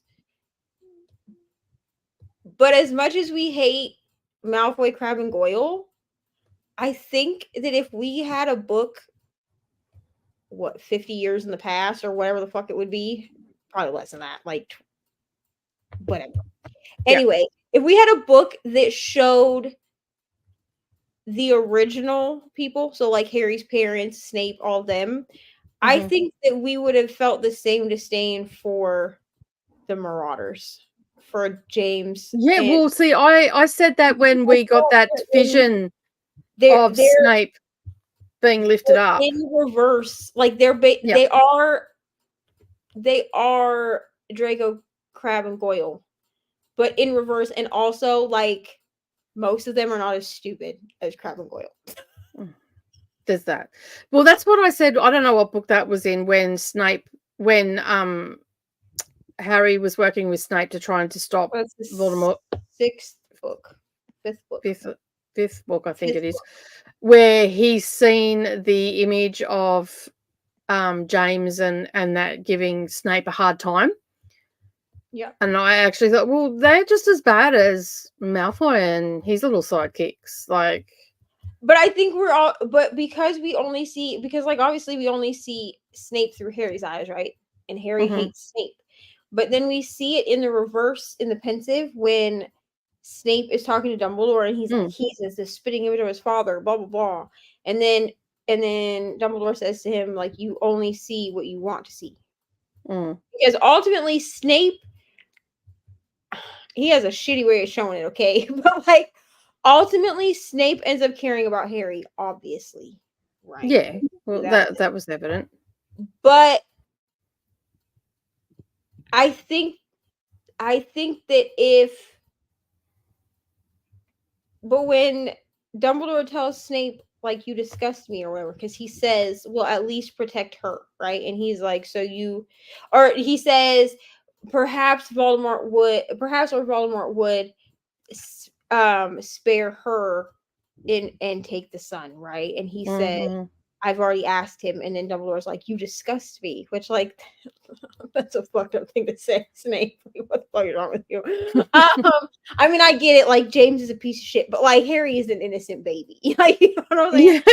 Yeah, I know. Like, obviously, you have to kind of decide for yourself who you think Snape was in the end.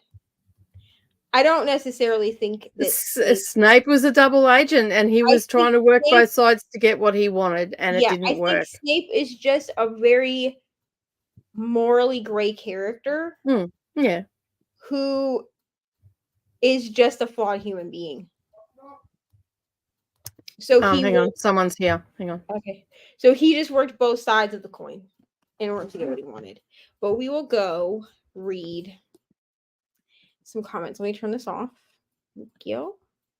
We will read some comments. We did not start, apparently. Oh my goodness. Okay. Blah, blah. To answer this question, her birthday was yesterday, but I'll tell her happy birthday for you when she wakes up. Her birthday party is on Saturday. I don't know where we left off. That's the problem. It's all right. I do. I'm back. Okay, people great. want bloody cars. Oh, I see.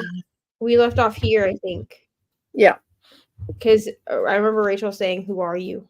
Yeah. We're aliens, apparently.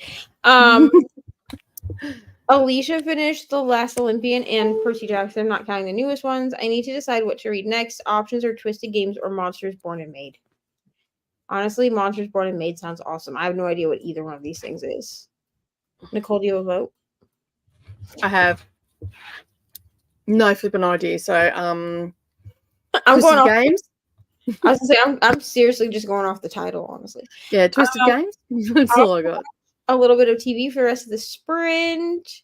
Good night to Alicia. Oh, this was us. I was like, what the hell? I forgot I changed my profile picture so it looked like a new person. Anyway. Who is that person? Oh, it's me. I mean, I basically had the same profile picture since I started on this platform. So, Hello to Jess. Getting some writing done tonight. Wonderful. Hello, Helen. Just got on, but I'm exhausted. Just want to sleep, but wanted to say hello. Well, hello. And also go to bed because sleep is good. Katie finished her book. Listening to an audiobook on 1.5 speed. How do I not do this more often? Yeah, I read this as it came in, and I'm like, how have you not been doing this at all? That's what I was, because I listen to my audiobooks very fast. Like to the I just listened to Harry Potter at 2.5, I think it was. Yeah, I was listening to it at 2.75. Starting the Dixon Rule by L. Kennedy. Wonderful. Hello and good night to Helen. Allie is back. Made it to page 290 of Sunbringer. Likely done for the night. Time to get ready for bed. Thank you for Sprint. Good night. Which Sunbringer, for anyone who doesn't know, I think is the second book after God. It is the second book to God Killer.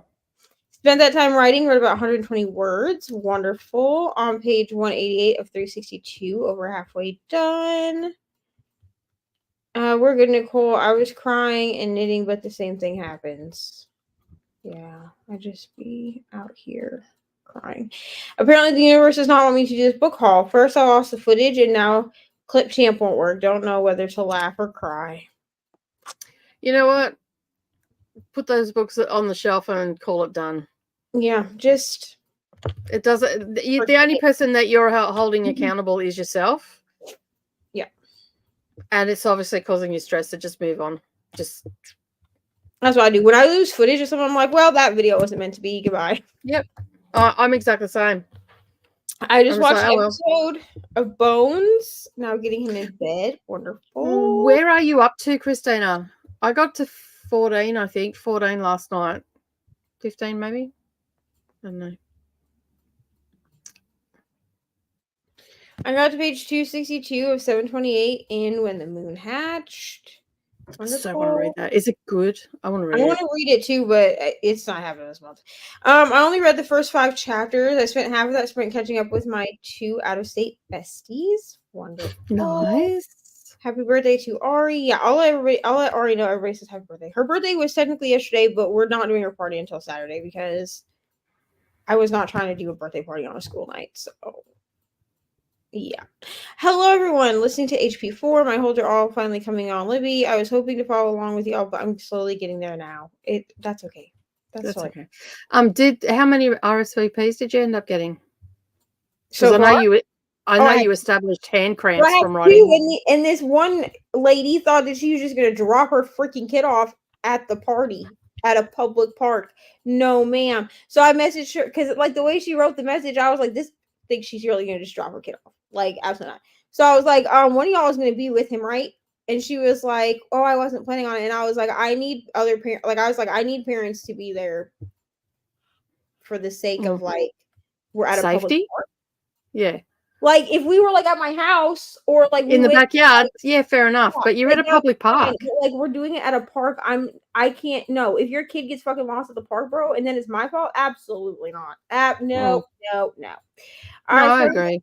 which means, like, I mean, she might decide that she's not coming, which, like, that's fine. But, like, no, I'm not about to be responsible for children out in the wild. No, and that's a fair call. You're in a public park. If it was in your backyard, different story. You got a gate, you can shut, and everybody stays in the park in the backyard. But in a park, there's too many variables. There's sickos out there. There's like random people that you don't Plus, even know. the park has a road that runs next to it. Yeah, like So anything if they could get out of happen. the fence, bro, like, and get hit by a car, then what? Mm. Absolutely not. I'm not responsible for your children. I started my notes on my social inquiry lecture for uni. Still no pain. Because she got her wisdom teeth out. Writing down my pages read in my journal, and I've just realized that I'm in the middle of 6 books actively, and I feel chaotic. Sometimes that happens. Watched a YouTube video, got to 50% in my audiobook of Passing, and had dinner. What are you thinking of passing? I actually really enjoyed that book. Kay had a shower, fun times, but all clean now. We love a shower. Denise has been on sprint since Brittany started. Done for today. Thanks and good night. Good night, Denise. I think hubby and I just decided to watch The Idea of You tonight, but I may fall asleep during it. Hope not, though. Don't you lose all the inflection at 2.5 plus? No. I think it depends on how fast your brain can move. Yeah. Like, evidently, my processing chip is running at its maximum. But it depends. It wholly and solely depends on the narrator. Not all narrators you can listen to at 2.5. There are some people that I listen to at 1.6, some at 1.7. If it's got a strong accent, then it might be 1.5.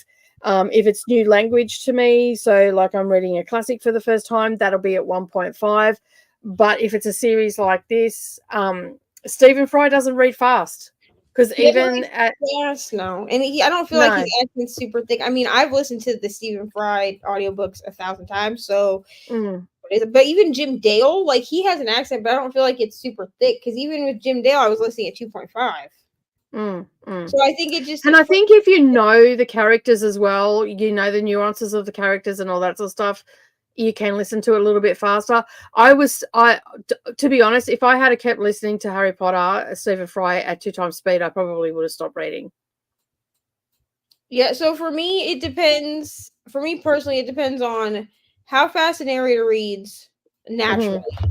Because sometimes even at 1 time speed, like, the narrator reads faster, So it depends on how fast the narrator reads naturally. It also depends on their accent, and it depends on where they pause when they read. Like, so how their cadence, like how their voice is, how their voice flows. Yeah. I'm currently reading When the Moon Hatched 2. It is so good, Selena says. Maybe my favorite book I've ever read. This bodes well for me. Sitting on my Kindle waiting. Not this month, though. Christina's on season 9, episode 15. Okay. I'm on season 1, episode 15. 14 or 15. Jamie said she's enjoying it so far. I especially like that it is short, straightforward, and an audiobook. Yeah, fair. I don't do 1 time speed usually. There are a few though, but when I get up past 2, it sounds like chipmunks. I think, again, for me, I mean, it also is going to depend on if you get used to it being faster than 2 times speed. But for me, I had to learn how to listen to audiobooks while also working in Dunkin' Donuts and Taco Bell. So I had to have my audiobooks going faster than the people around me were talking, because otherwise I would tune out the audiobook. Yes, I would agree with that. If there's a lot of stuff happening around me, I have to turn. I turn the audiobook off. It's only when I'm alone and I know that I'm not going to get interrupted. And when I immersive read, it gets slowed right down. I usually go down because like I can't read at 2.5 times speed. I can read depending on the narrator. I can read sometimes if it's a little bit of a slow, which is probably more closer to a 1.7. Then I can immersively read. Yeah, well, so like if I'm at work, I actually listen to all my books faster because I need to be, because I have a headset on in one ear and an AirPod in the other ear. So one of the things needs to be speaking faster than the other in order for me to concentrate on both. And your customers are not, I can't speed up my customers, unfortunately, as much as I like to. So I have to speed up the audiobook. So my audios, I actually, like when I open my audiobook player, it's automatically at 2 times speed. And then I just adjust it up or down from 2 times speed. Christina said, hubby and I started rewatching Grace too. We watch all the things with our eyes closed too, though, because I know it all so well. Yeah, I can't watch Grace, a lot of it, because like. Good night, Christina. Well, I don't know if you comments again. Okay, cool. I don't know if you've seen my private chat. I did. I answered it. Oh, did you? It didn't give me a notification. That's just rude. Oh, no problem. Cool. All right, so we're ready for another sprint. I only have an hour and 7 minutes left, so I might as well just hunker down and cry the rest of my tears out. I guess this will be my week's cry session, my weekly cry session. All right. I'm sorry I didn't cry. Here's the thing. I don't even expect everyone to cry. That's the thing. I'm not even like mad that you cry. I am going to cry in the movie if that makes you feel any better. To be honest with you, I'm actually a little surprised at myself as to how much this book has affected me, because I actually went into it. I knew that there would be certain spots where I would cry. I knew that because there are certain things that happen with certain characters that I'm attached to, whatever. Yeah. The ugly crying that has happened in these pages, I was not really expecting, because I was like, oh, you've read this 1,000 times. Like, I'm sure you'll get through without crying. Joke's on me. Apparently. I think one moment. I think when the storyline around Dobby affected me the most, Dobby and Dumbledore actually affected me the most in the book. And I think the reason it affected me so much is because, you know, Harry didn't use magic to bury him. He felt that Dobby deserved that respect of not having magic used to bury him and all that sort of stuff. So I don't want to make you cry. Don't you start, because then I'll start, because I'm a visual person. You stop now. And Dobby is also just an innocent character. Yeah. And we don't know this until, I mean, we have spoilers on, but we don't know this until later. I mean, I knew this, but y'all didn't know this until later. That Aberforth is the one, you know, that's watching Harry through he's the one checking in on him and through the little mirror that was from Severus, from Sirius. And he also, you know, he's the one that sent Dobby, because then when they went and they saw Aberforth, he said, where are you keeping him? And Harry's like, well, he's dead, you know, which is sad to say it like that, but you know, whatever. But Dobby is such an innocent character, and like until the end, all he was doing was trying to protect Harry. Right?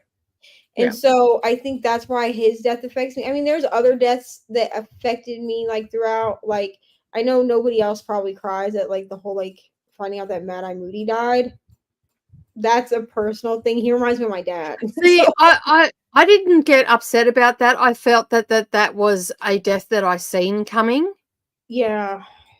And that, like, I just knew instinctively that he was going to die because of his position. Yeah, Mad-Eye also, I think,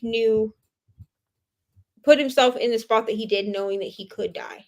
And he put himself with Vendungus Fletcher because he knew Mundungus was a coward, and so he didn't want anyone else to suffer that, right? Yeah. But then spoilers are all good. Okay, so then like when Fred died, we see that happen, right? And so that's hard, and that's after Percy comes back, and so Percy doesn't even really get to like make the amends, I think, that he wants to. And then Fred is just gone, right? And then when they go into the Great Hall and everyone's laid out dead, then we see Lupin and Tonks too. So like it's just like a lot of people all at once. And I mean, I also cry when we see Snape when we watch Snape die.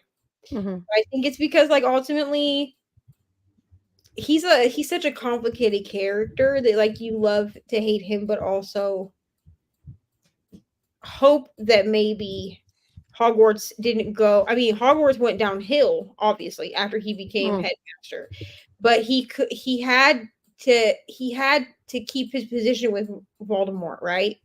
And I feel like if he was truly on Voldemort's side, like he was not doing anything in honor of Dumbledore at all, that we wouldn't have seen him continuing to talk to Dumbledore in the portrait after he was dead, right?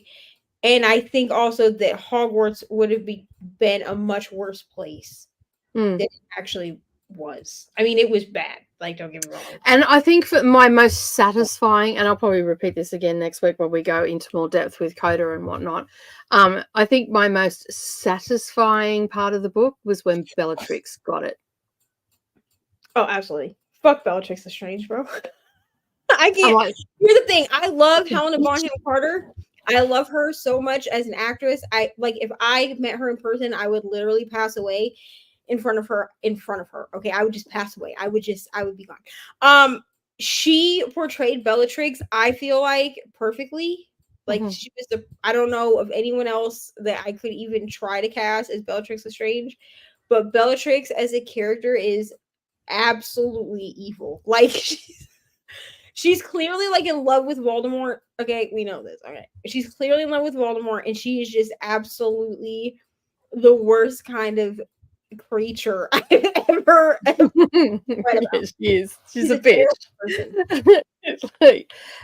Yeah. So that was probably my most satisfying part of the book, and the fact that it wasn't the kids that took her out; it was actually Mrs. Weasley, Molly.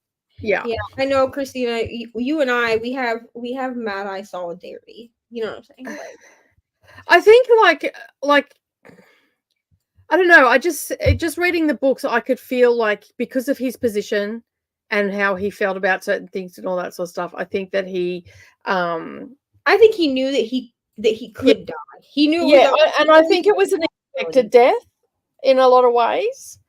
So yeah. And Mad Eye Moody, I don't think Mad Eye expected to live as long as he did. No. Like as a character, like I don't think, like as a person, like if he was like a real person, like being an Auror and like going through all the things that he went through, I don't think that he intended or expected to live as long as he did, because I mean he's supposed like the dude's missing limbs, eyeballs, the whole lot. Like when he dies, he's supposed to be like in his 70s. Yeah, he's like, still just he's old around like a fucking crazy person. The fireball. I also cried when Hedwig died. And that was a pretty quick death. Like she just got hit with the killing curse and that was it. That was obviously meant for Harry. And I think what was the most upsetting is like she was the only companion that Harry actually had.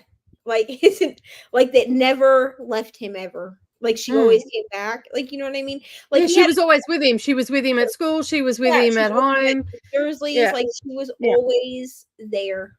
And even when she went to Ron's, like when they went to Ron's, she was there. Like she was the one consistent. So for her to be taken out was just flipping rude. And she was given to him by the first person that Harry felt like cared about him too, which was Hagrid. Hagrid, yeah. We all love it. Christina? It's all right. Yeah. And I feel like because his reaction was just to yell her name, and then Mhm. he had to go right back into finding right. And then when they landed, and I think it could have gotten swept under the rug if or somebody could have believed that Harry sent her away or something if Hagrid hadn't said, "Where's Hedwig?" Mm. And then Harry said, "She got blasted out of the sky." Like, you know what I mean? He didn't say that, but that's what They're your words, not his. I mean, she kind of did, if I remember correctly. Mm. I think she was flying next to him when she got. No, maybe she was in her cage. She might have been. Yeah, in she her bit cage, him. like, She bit him. outside his- Is that where she like lashed out at him because he couldn't let her out of her cage to fly? Yeah, and he said, like, What no. you're talking about? Yeah, Yeah, because I Uncle mean, yeah, Vernon wouldn't. yeah. Hedwig got she bit his finger. I think it's the second book because she was told, like, or Harry was told if he sent her out to fly that he would have punishment, right? So he was like, I can't let you out or whatever, and she like bit his finger, and then he ended up needing her to send a message later, I think after he's rescued by the Weasley boys, and she's like shitty. But she also gets mad when so there was that where he couldn't let her out at Privet Drive, but then there was also the third book.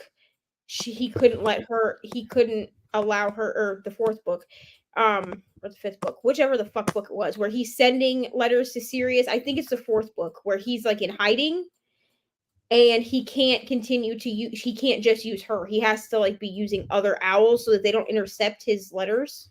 So it doesn't look suspicious that she's going to the same spot. She gets shitty with him then too. Yeah. It's funny to have an owl have the shits with you. Because she flies down and puts her leg out, and he says, I can't use you. And he's like, I'm sorry, but I can't, or whatever. Yeah. She was truly his best friend. She was pissed. Yeah, I agree. This one also didn't make me cry, but made me feel some stuff because it was like, because I mean, you're just rooting for Harry to have some normality in his life, you know, Yeah, like a and it seems family like that treats him well and all that sort of stuff. And slowly but surely, it's just being chipped away, you know. And the closest to a family he has is like he gets so close to actually having something in his life that's going to be a permanent fixture, and then it's taken away from him. So Hedwig, the Firebolt, Sirius, you know, the only consistency he had was the Weasleys. Really, the only really family that treated him well that he knows. Yeah, and I think that it seems like every time that Harry gets somebody that cares about him, they die. You know? So sad. The Walk into the Woods. Yeah. So sad. That's where all my tears were just flowing out. There was no way to stop them, truly. All right. Before Neva breaks down again thinking about that bit that she read. I know if you start crying, I will start crying. So I'm going to put a stop. That's why I keep my camera off until I don't have tears on my face anymore. Because I'm like, I'm gonna come on camera and Nicole's gonna be like, bro. Now we're all gonna cry up in this place. Now it's just gonna be ugly crying everywhere. Anyway, I am going back to my book, which is The Eye of Odin, because I got a 2 extra. I opened up my NatGalley, and there was 2 books there that had just been approved, and one of them is Eye of Odin, which is Norse mythology combined with astrology, and it's 144 pages. So I'm going to read that. So we'll see you in an hour. But I do have to leave early today, so I'm going to be finishing up after the next chatty bit. Neva, are you going to continue or are you going to finish up yourself? No, I think I'm gonna finish it myself. I think I've had enough for today. All right, it's been an emotional day. I don't think I can bear to do sprints by myself today. Okay, that's fair. That's fair. All right, we'll see you in an hour, and this will be our last sprint for today.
How are we going? Wrong one. There we go. Oh, I just had I only have the epilogue left. So the crying is over now. Thank God. Jesus Christ. Okay. A bucket of tears at this point. Good Lord. If you put tears into fresh water, it could probably sustain a third world country. Yeah. So you could sustain a third world country. With the amount I have cried today. Yeah. Yeah, so I've finished. Well, except the epilogue, but the epilogue is like 7 minutes long. I'm not gonna cry at the fucking epilogue.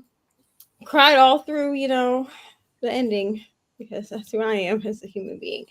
So great. How are you, Coda? I'm good. How are you? Yeah, good. What does I come into? Fashionably late.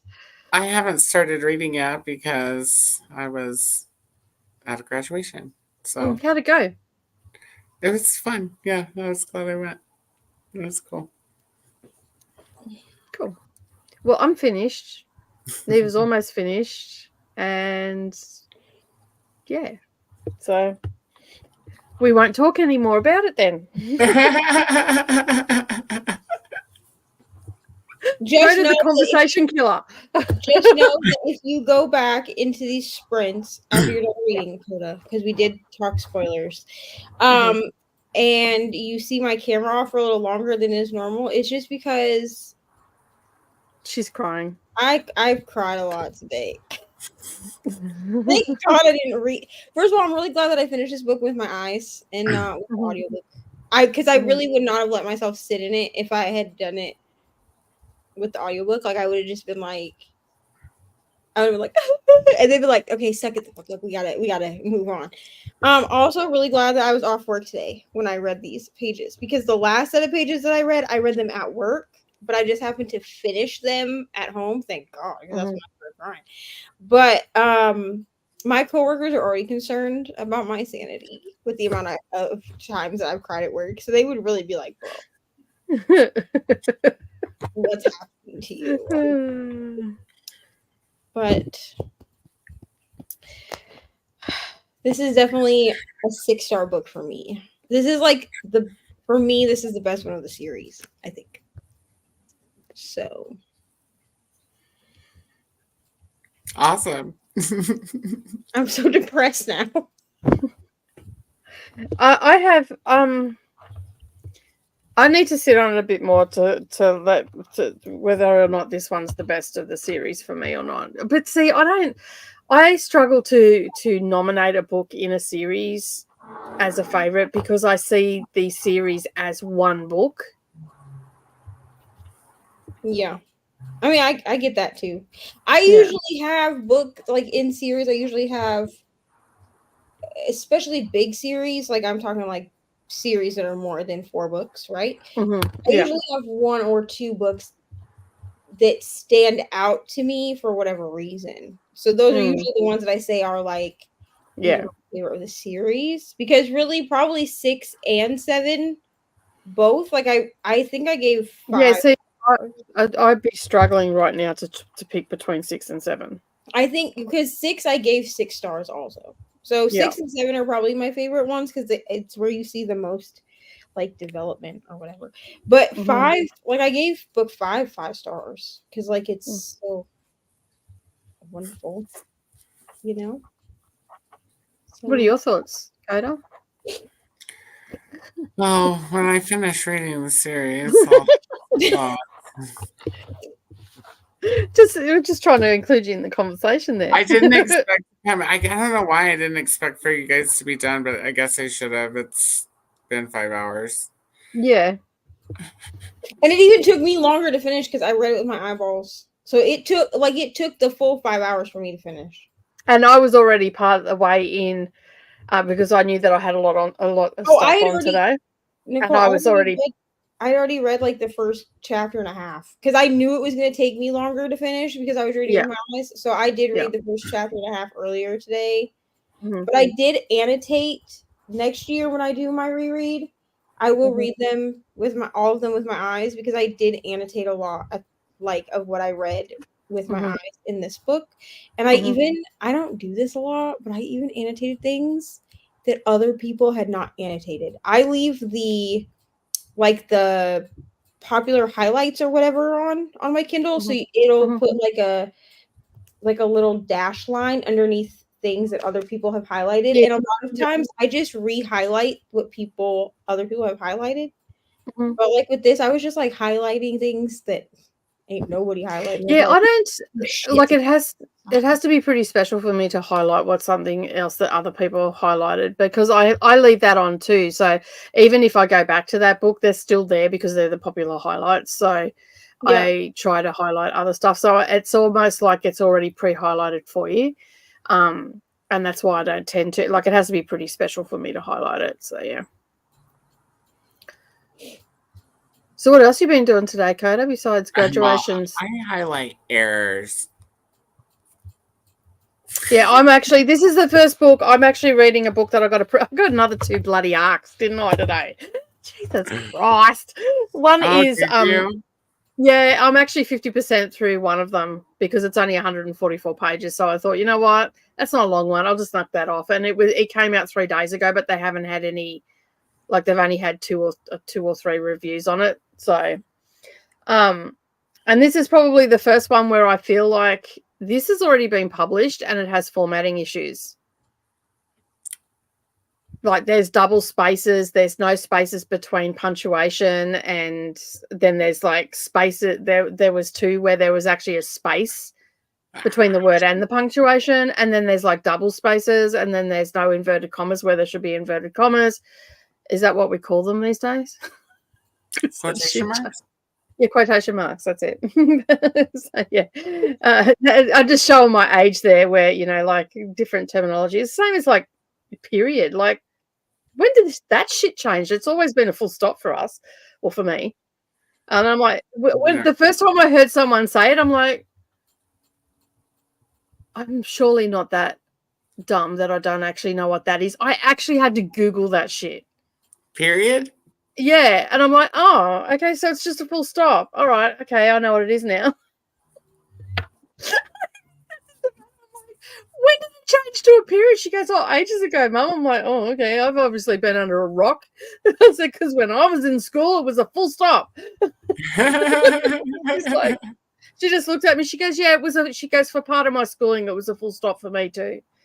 So it must have, I think she said it changed it when she got to high school. So, yeah. And Neryl's just looking at us going, you guys just make shit up.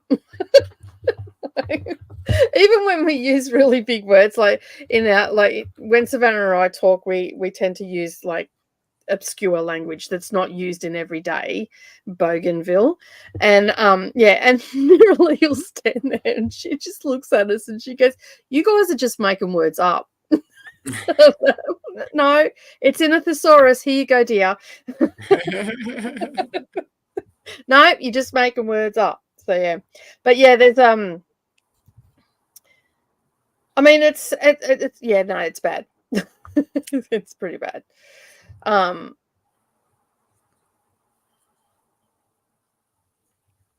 Yeah, that's that kind of stuff that drives me.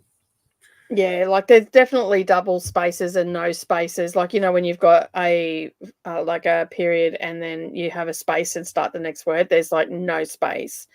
And then it's only been about 5 places there's been double spaces. I've actually marked where it is, but it doesn't have page numbers. It's got the lock number, so I have to use that because it's Yeah, I always use the location number to identify. Yeah. My jacket is molting. I've got like little whips of hair fluff on me. It's like but yeah, it's good so far. It's a mix of Norse mythology and bringing astrology together, and looking at the similarities in between the two and all that sort of stuff. So it's pretty interesting so far. And I'm 51% through, so I'll be finished that today. So yeah. I need to read the Harry Potter pages. I have just over 100 pages left in Chainsaw. So I'll be finished that soon. That was insanity what you sent me through on Voxer, how many mentions of me. That, like, I knew there was a lot, but that's insanity. I know. I was like, because I quit writing them down as I was going. And then I was like, I'll just Google it. There's bound to be a list. And then that's what came up. And I was like, I'm just bringing it up now. Where did you send it? I'm like, really, buddy? Watch it until the day we die. Fully, like, I'm like, especially since it'll take 3 sessions for me to watch one movie, because I'll be like, sorry guys. That's so funny. The picture won't come up for me now, but how many was there? It was like 1,100 or something. Yeah. Oh, here we go. Stephen Graham Jones's 2021 horror novel, My Heart is a Chainsaw. It's not 1,100. That's what it seems like, though. Chainsaw includes 171 film references, including Friday the 13th from 1980, Night School from 1981, Nightmare on Elm Street from 1984, Jaws, Halloween, Bay of Blood, Scream, My Bloody Valentine. The novel is the first in the Indian trilogy, for those that don't know, Indian trilogy series, and won the 2021 Bram Stoker Award for horror novel. Wow. And they just mentioned one of my favorites, High Tension, not that long ago. Mm-hmm. It's a good one. It's French, I think. I was going to say, I don't know whether, like, a lot of the most popular ones, like Halloween, Friday the 13th, Freddy Krueger ones. I never call them Nightmare on Elm Street. I always just call them the Freddy Krueger ones because they're so, like, yeah. Have you seen Sleepaway Camp? No. I mean, I feel like you're more of a movie buff than what I am, and that because I didn't really have access to I've never really had access to a TV because I was not allowed to watch TV at home, like during school days, and my dad controlled the TV over the weekends. So I didn't get to watch a lot of stuff at home. So this was all with friends, and considering that most of my teenage years I was grounded, and so for me to go out and socialize, I had to abscond out the window, and hence that's what started the groundings. And I'd get caught, come back in, so more time would be added onto my sentence. And I say sentence because I was grounded for an entire year. Did I have a social life? Hell yeah, because my parents went to bed at 8:30 and they were out for the count, and I used to jump out the window. And off I'd go. And then I'd sneak back in and get busted. Not every time, like there was, but more and more time got added onto the sentence. So my parents prepared me for the pandemic. It's the only good thing they did. So I was okay once the government grounded me. I'm like, I'm cool with that. I've been grounded before. I can do this. Not a problem. So yeah, but I don't think you've probably watched a hell of a lot more than me. Well, Anna used to work at a video store. So. Yeah. Because also my friends that I had two really close friends, Raquel and Kathy. Raquel used to work at a video store as well, and also they had watched a hell of a lot more movies than what I had. I was feeling. You have to see if you can find Sleepaway Camp, but don't read the synopsis or anything. Just go into it blindly. Okay, cool. and then let me know. Just the name alone sounds like it's a train wreck just waiting to happen. Go into it completely blind. Let me know. I just love the like with this like the classic 80s slasher movies, like all the ones, you know, where the pretty blonde girl goes and, you know, like, don't open the door. Have you not ever watched a movie, but yet you're gonna open the, you know, you're gonna die. Like, I just love the I guess that gives me comfort because you know that person's gonna, like, I know it sounds weird to say it gives you comfort from a horror movie, but you just know, like, it's predictable. You know that as soon as that pretty blonde girl opens the door, she's gonna be taken out. So yeah, I like the familiarity of it. That is the word I'm looking for. So yeah. I think that for me too. There's something comforting about the formula. Yeah. That you just, you know, when you sit down for one of those like the slasher movies, that you know exactly what you're in for, even though they're all different, but you still know that's the ride you're going to go on. Like, I've watched trailers for like Centipede and stuff like that, and while I'm okay reading about body horror and stuff like that, I don't know whether I'd be able to sit through that, because that looks, I've never seen any of those. I've avoided them. Gross. Like, it just seems gross on that. Like, it's horror for the sake of horror, and I don't think I'm in for that sort of stuff. I'm really picky about my body horror, because honestly, the body horror in like Butcher and Blackbird didn't bother me, and there is body horror in that. Like, yeah, I can do body horror, not a problem. It was gross, but it wasn't like. But when it just feels like they're doing it just to be like, look how disgusting I can be, I'm like, okay. Yeah, well, that's how I feel like when I watched the trailer, because a couple of my friends said, "Oh, you'll love it," you know, rah, rah. And I watched the trailer, I'm like, yeah, I don't think you know me as a person. She's like, I don't love this. I'm not liking the look of this shit. No, this just looks gross. So yeah, and I actually said to him, I don't think you know me. I think you need to reevaluate our friendship if this is what you think I'm into. This is not what I'm into. Give me Freddy Krueger any day. Like, yeah, but you know, and even like a good like a really good Stephen King movie, like that real suspense, like that has elements of horror in it and stuff like that. You know, like. Just that sort of stuff. I don't like it where they're, you know, chopping people up and putting them and making them into a. Yeah, no, that's not good. Sewing their mouths on. Yeah, no.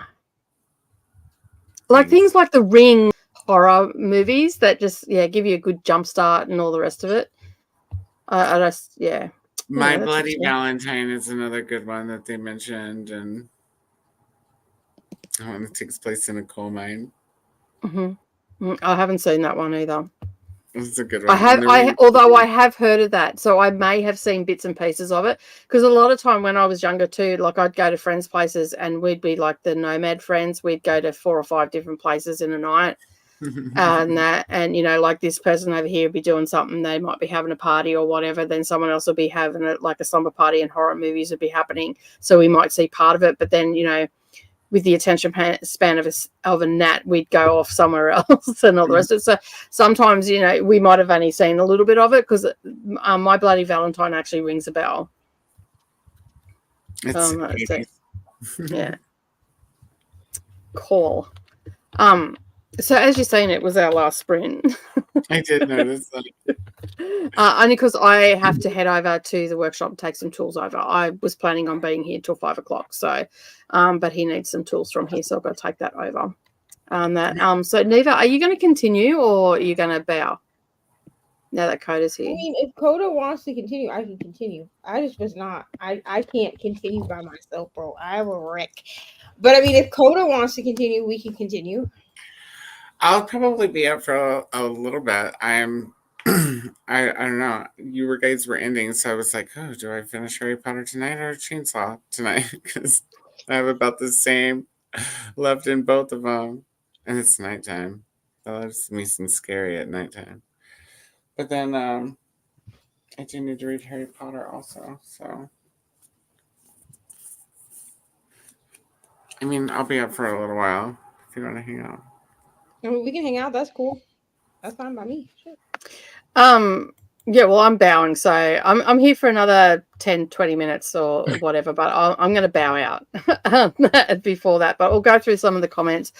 Thanks to Neva's KU video, I've gone a bit crazy with creating collections on my Kindle. It's actually helped organize. That's awesome.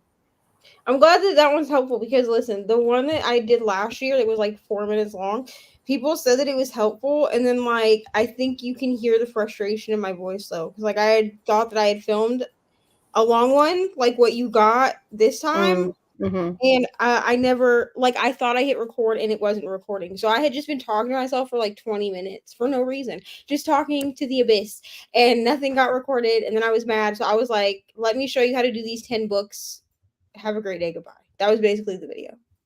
But it was very clear and concise, though, that 10 books that you did. Like, you did get the point home. Yeah, because then I was pissed off. So I was like, well, this will be sweet and to the point. But people had been asking for, like, a more in-depth, like, walk through, like, how I set up all my... Yeah, well, I like the one, that was the Kindle one, yeah? You haven't put that was the one that I set up, that I did right before KU. The KU MAYhem, yeah. I was gonna say, did I miss a video?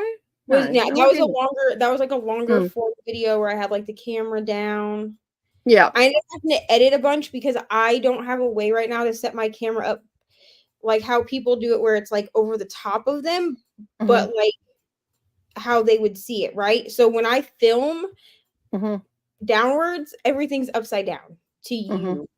Well, I kept saying like, oh, maybe I'll figure out how to turn this in post-production. I don't know why the hell I kept saying that out loud instead of just trying to figure it out. I do that as well. Like, I'll say things that I'm going to do the editing, and then I'll go, but you don't give a shit about that, right? There was a literal chunk that I like clipped out, which I don't do a lot of editing on my videos, just a little thing. Like, my vlogs are basically...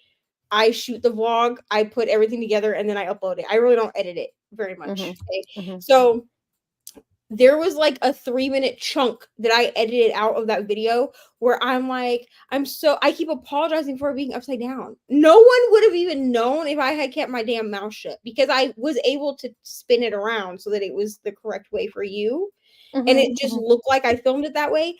But I kept saying like, I know it's upside down for you guys, but I need it to be upside down because it's right side up for me, and I need to be able to see what I'm doing. Like, I was like, and then I went and I like watched it to edit it, and I was like, bro, like,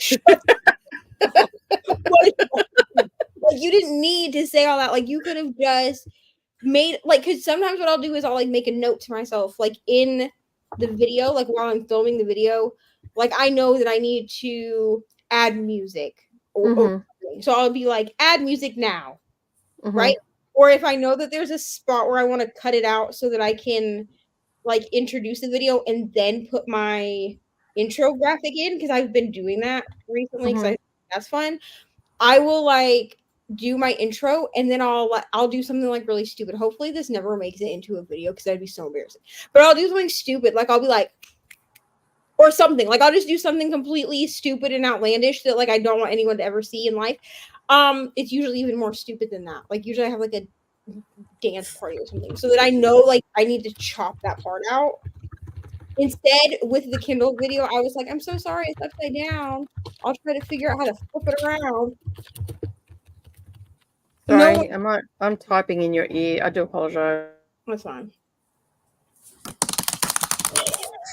Rest in peace to the headphones users. That's what I always say when I type. I'm so sorry. I thought I clicked it, and I'm like, oh shit, didn't click it. I went to the wrong page. I'm sorry. I'm just putting Neva's link in the comments, so that way, because there's a lot of people still on Dusty, so I'm going to send everybody over to Dusty's because I'm going to disappear. So yeah, let me just type that up. You keep talking amongst yourselves.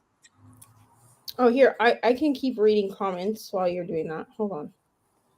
Oh my gosh. Okay, here we go. Hi, Brooklyn. Brooklyn's at work wishing she was on sprints with us. We wish you were on sprints too. Brooklyn started God of Malice. It's so dark. Oh, I need to read this.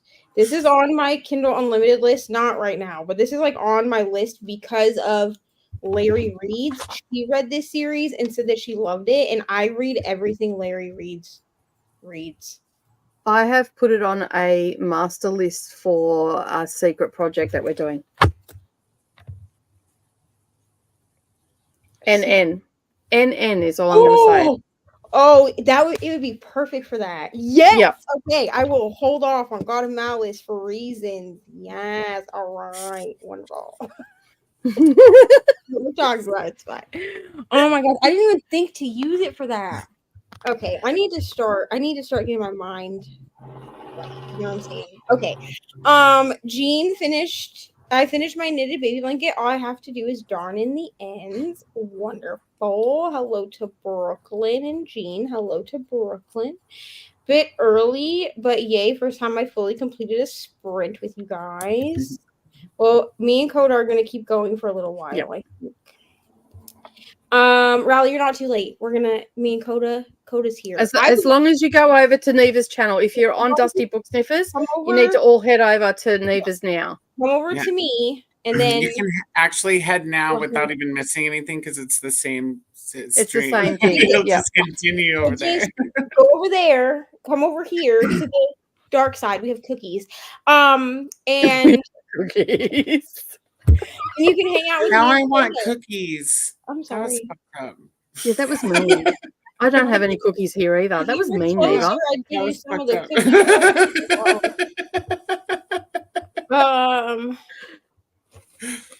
Hello to Chris. I'm trying to finish Bad Habit, but life keeps intruding. Hi to Coda. Maria read 13 more chapters of yours truly and is enjoying it. Hello to Coda. Hello. Finally joining us in what seems like forever in a weird month. I can't sleep yet, so I'll read more of Magic for Liars. Wonderful. Ate some lunch. I didn't want liquid lunch, so I suffered a little pain. Yeah. Seluna had her wisdom tooth taken out. Thank you, Rally. I'm 3/4 finished for Goblet of Fire. Go, Jean. Also, Rally loves all of our beautiful smiles. Oh, we love you too, Rally. How nice. I had cheese and bacon roll that I heated in the microwave to make it soft. Book, that's not good. Book 5 is Seluna's favorite. I was not expecting this, but we were only 30 minutes into this movie, and I already love it, and I need to read the book, and it is on KU and Audible. Yeah, it is. I actually am going to read the book before I watch the movie. What movie is this? That new one with, is it Jennifer Garner in it? Anne Hathaway. What's the book? It's, I don't remember. It's new. It's on, everybody's talking about it because it's like Harry Styles coded or something, but it's on Amazon Prime. Something. The Idea of You. The Idea of You. That one, yeah. It's like a May-December relationship, but she's older than he is or something. Yeah.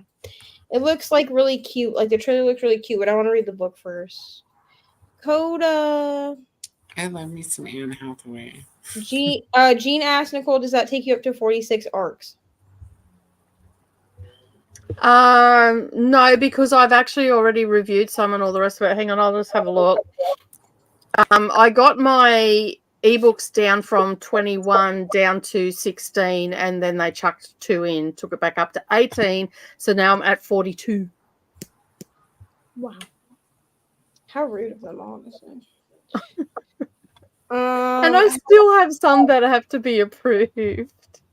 I have a few. 14. Yes.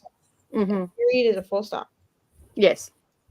Too many publishers don't know how to format arcs. They can do a PDF, but anything else is iffy. Yeah, I don't actually think that this is the publisher. I think that this is because it's a space in the typing. And it's not available on Kindle because I was going to go and see if it was available on KU or something and have a look and see if it's...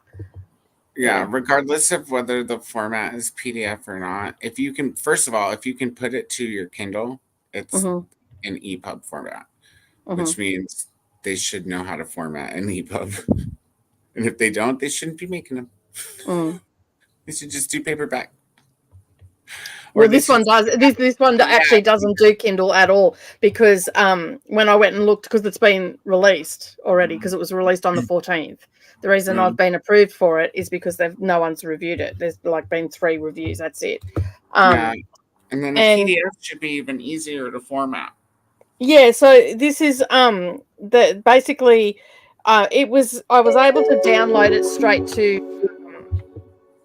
to my Kindle, and also it gave me the PDF format as well. So it was an EPUB, so it should be right. But there is, like, you can see there's a space between, like, and it's not like that all the way through the book. It's actually errors that you can see. If it was all the way through the book, then yeah. And I've picked up in one chapter, and it was under Thor's chapter as well. Not happy. So yeah, there was a lot of errors under there. I think that they were very excited to write the Thor. It's like they just got a bit trigger happy with the spacing. So yeah. Yeah, 171. Yeah. Movies. Did you like My Heart is a Chainsaw, Coda? I still have about 110, 120 pages left. I have finished it. I'm enjoying it so far. Yeah. I read it on Wednesday because we started on Wednesday, and I finished it because I was on sprints for 10 hours. So I just figured that'll be my book for that day, and I thoroughly enjoyed it. It was almost like a acid trip. Like, hoofing me back into the 80s.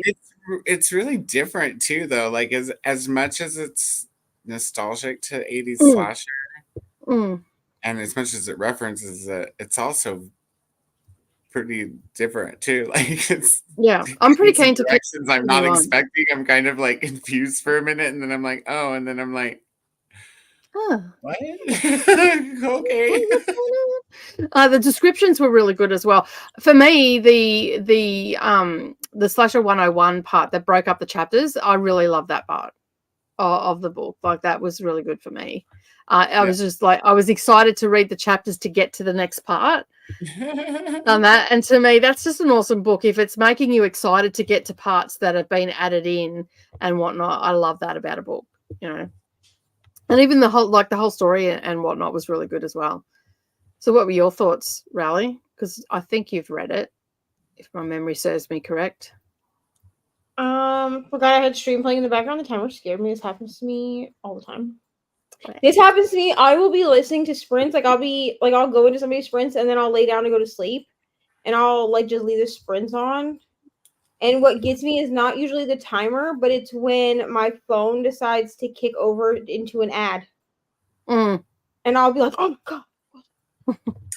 Well, if this little soft timer scares you, I suggest be careful in October. We use spooky timers in October. Witch, right? Why did dads do that? Only one big telly back and a small portable TV, and dad was not going to watch football scores on that. I mean, we didn't even have. We only had one TV. We didn't even have like anything. Like, the satellite didn't work because we lived too rurally. So like, we literally just had movies. So we had regular free to air TV. We had all the things. Sleepaway Camp. It's a horror movie. Don't look into it. Just go in blind. Trust me. 8 o'clock meeting for tomorrow has just been canceled. Wonderful. Something comforting about horror movies.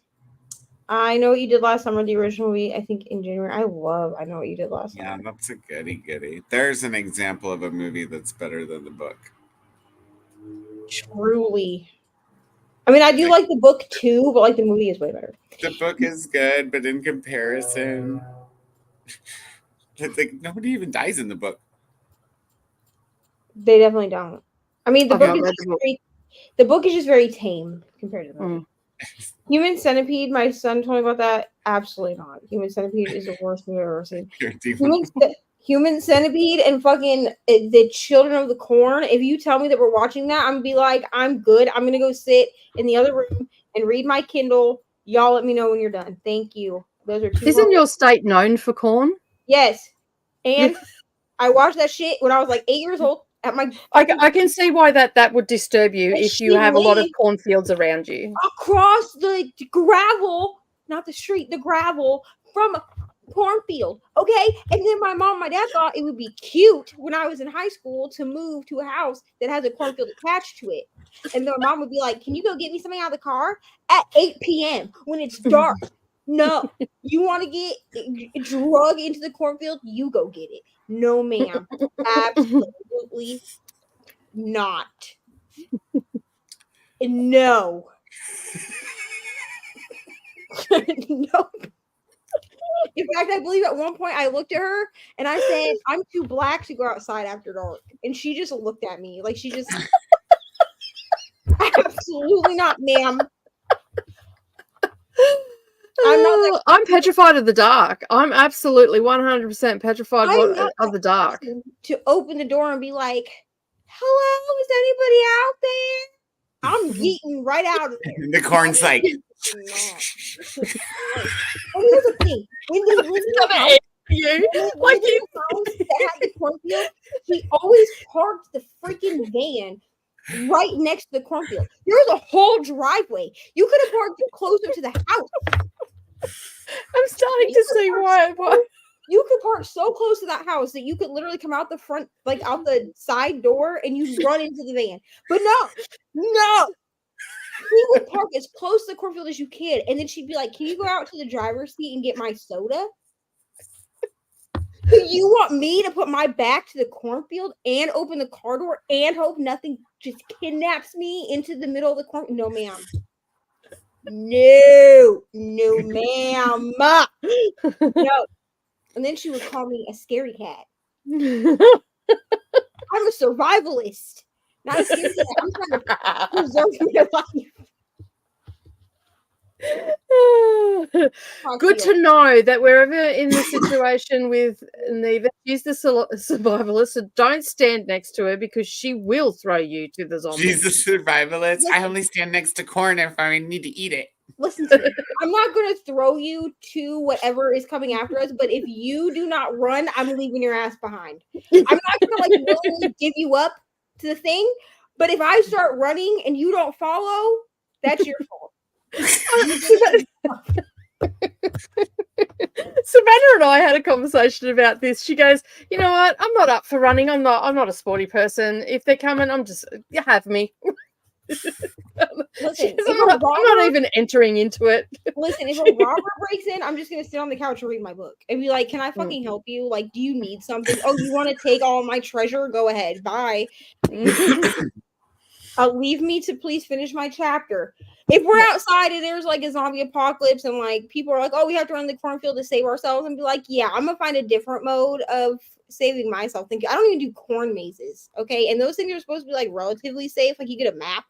No, thank you. Nope. No, absolutely not. Hello, Allie. Book Dreamers Allie. Hello. I'm about to start reading Bookshops and Bone Dust. I hope you love this book. Ari gave me this book for Mother's Day after we went and exchanged Bride. And we got One Dark Window and Bookshops and Bone Dust. Technically, I already read it because I listened to the audiobook, but I did want to own it because I have Legends and Lattes. But I think we're all good, you know. Everyone just got to listen to me talk about how terrified of cornfields I am, which is unfortunate because That's a good giggle. my state is known for corn. So I feel like I asked a bit of a volatile question there. No, sprints are not done. Coda and I are gonna hang out, so just come on over to my channel. There's a link. They're just done on Dusty below. Book Sniffers. So yeah, just come over to my channel. Nicole's gonna be leaving us soon. Have a beautiful rest of your day, Nicole. I will. Thank you. Jean says she's going to bed and will leave me on the TV. I feel like Jean is not going to bed, but if you are Jean, good night. If I see you in 10 minutes, I'll know you didn't really go to bed. Okay, Christina, we would love to have you. She's a little more awake now. Go watch it, Christina. I guess I could go grab it and put it down below. Hold on. Or are you doing it, Nicole? I'm doing it. I'm already on your video. Thanks. Nicole's gonna link it down below for you, Christina, so you can go watch it. I'm so proud of myself for doing this, for having consistent videos recently. Which one is it called again? Organize. Here we go. Yeah, it's like called like organize. Get organized for KU Kindle Unlimited Mayhem with me. It's 15 minutes. Yeah, got it. Also, I just want to say I'm so proud of myself that my vlogs have been under 30 minutes. I mean, not by very much. Like the first one was 29 minutes, 29 seconds, but mine's an hour. I talk some crap, I tell you. Well, I don't. Also, I need to. You know what I need to do in the next sprint? I need to get all this shit off my SD card so I can actually use the damn thing. Poor SD card is full. So my camera said. No. I thought we established that I wasn't going to do the electric boogaloo. So yeah. Yeah. So here's the link, and here's the link again if you want to come hang out with me and Coda. Everybody post a link. Okay, there's 14 people still on Dusty Book Sniffers. Need to head over to Neva's. I'm giving you all until we get to the end of the comments, and then I'm ending the stream, so you'll all just go into the ether. You're on the dark side. Redirect? Can't you just shimmy him over there? Just teleport him? I don't know how I'll going in and entering. Hang on, just one moment, please. Yes, we're on the dark side. For anyone who missed this earlier, which is probably Coda for sure. Somebody at my job said that my hair gives him like Cruella vibes. And when he said that, I said, "Welcome to my villain era." So. Very good. Gray hair was the beginning of my villain origin story. Also, Ari's dad won't make eye contact with me on the phone anymore, and that's... Is it because your hair's grey or because he just finds your long hair locks attractive? I think it's that. Okay. Because he definitely looked at me. Like, he looked at me in the phone, and then he refused to look at me again while I'm speaking. So Saturday is going to be a time. It's going to be interesting. Hopefully he just like looks at the sky, you know? He just looks at Jesus the whole time. It's probably good for his soul. Thank you, Nicole, for hosting. See you on Sunday, Glenda says. This is the movie, The Idea of You, and it has Anne Hathaway in it. We love Anne Hathaway. I did not know it was a book when I agreed to watch it. Otherwise, I would have waited to. Yeah. I only knew that it was a book because people were talking about it in conjunction with the movie. So I was like, well, I'm going to read the book first. But I didn't know it was on Kindle Unlimited. So now I have to go find it on there because my library has like a 50-week wait. First of all, that's like a year from now.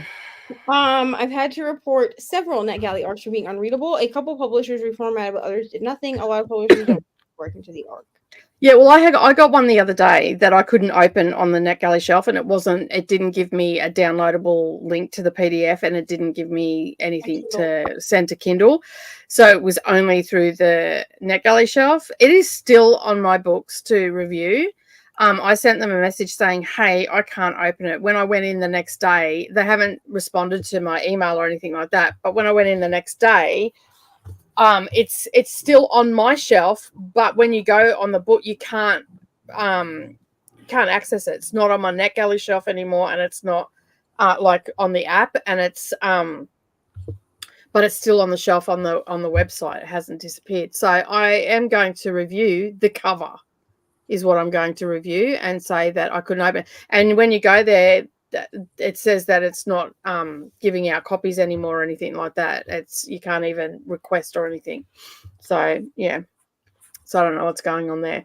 But I have put a redirection in, and I am going to say farewell to everybody because my partner is waiting for bits and pieces, and if I'm late he'll give me the stink eye, and then I'll just have to go, don't look at me like that, I had shit to do. All right, I interrupted my day, and I don't want to get into it with him. So yeah, there's that. I'll get into it with him. Nah, I just look at him and just go, the worst thing he can do is find my house and kick my door in, and then I'll just laugh. Probably. Yeah. Oh, I didn't tell you the other day. He was here. Oh my God! And the next door neighbors on Sunday were having a party up the back, like they were having a barbecue or whatever. And he's come home, and the only time he comes home these days, it seems to be when they're making a noise. So it makes him really agitated and irate and all the rest of it. Anyway, he's out there yelling. Nera Lee comes out in her bra, still getting dressed, running through the house. I'm like, what's going on? Because I had all the doors closed because I was watching something. And can't even remember what I was watching now. But yeah, anyway, she goes, oh, Dad is next door. And I'm like, I'm up like a jackrabbit out the door. She's gone out the back. I've gone out the and we've bolted over to this house. Both of us are looking for him because we could hear him yelling, but we couldn't see him. And it turns out he was in our backyard. Anyway, I come back in through the front door, and he was walking. And I'm like, "Where were you?" I said, "You weren't next door, were you?" And he goes, "No." He goes, "I was in the backyard." I'm like, "Good." I said, "You just had me and your daughter running to stop you from killing someone." Oh, please don't do that again. He goes, "No, I won't do that again." I'm like, "Thank you." So yeah, had a bit of a heart starter on. I'm like, "Oh my God." He has to come home every time he comes into the yard or whatever.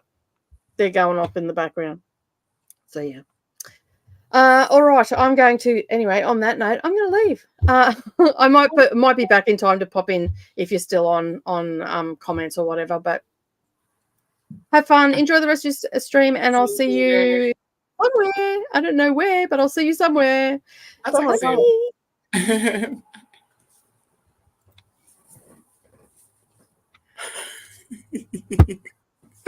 You have to leave the studio, Nicole. I know. No, it's taking ages to leave the other thing too. So now I'm good. Well, It's you're gone. gone. Your little thingy is gone from the top, but you have to leave. Yep.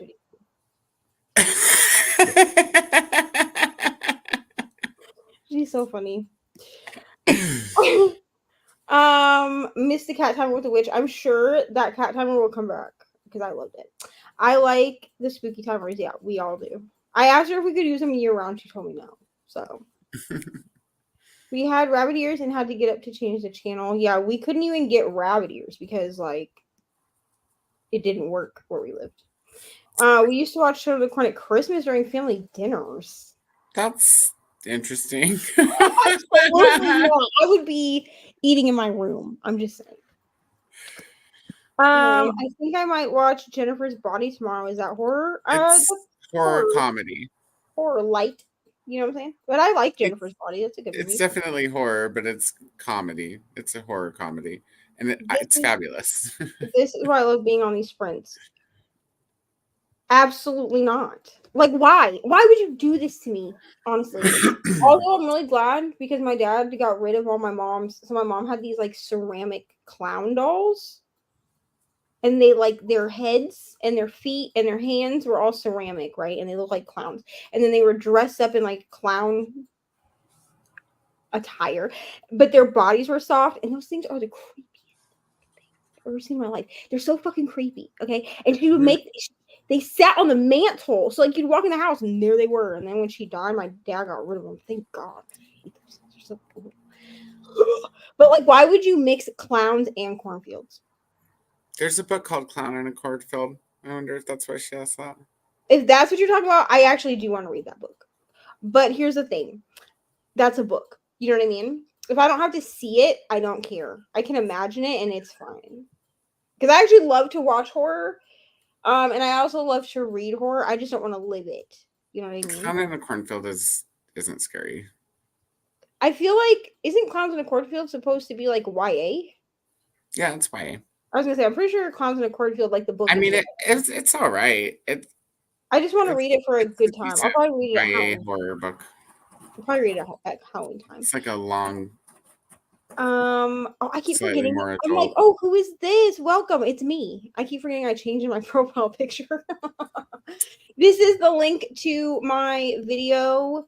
The Kindle organization video, the long one. If you want to watch that, you're welcome. Yeah.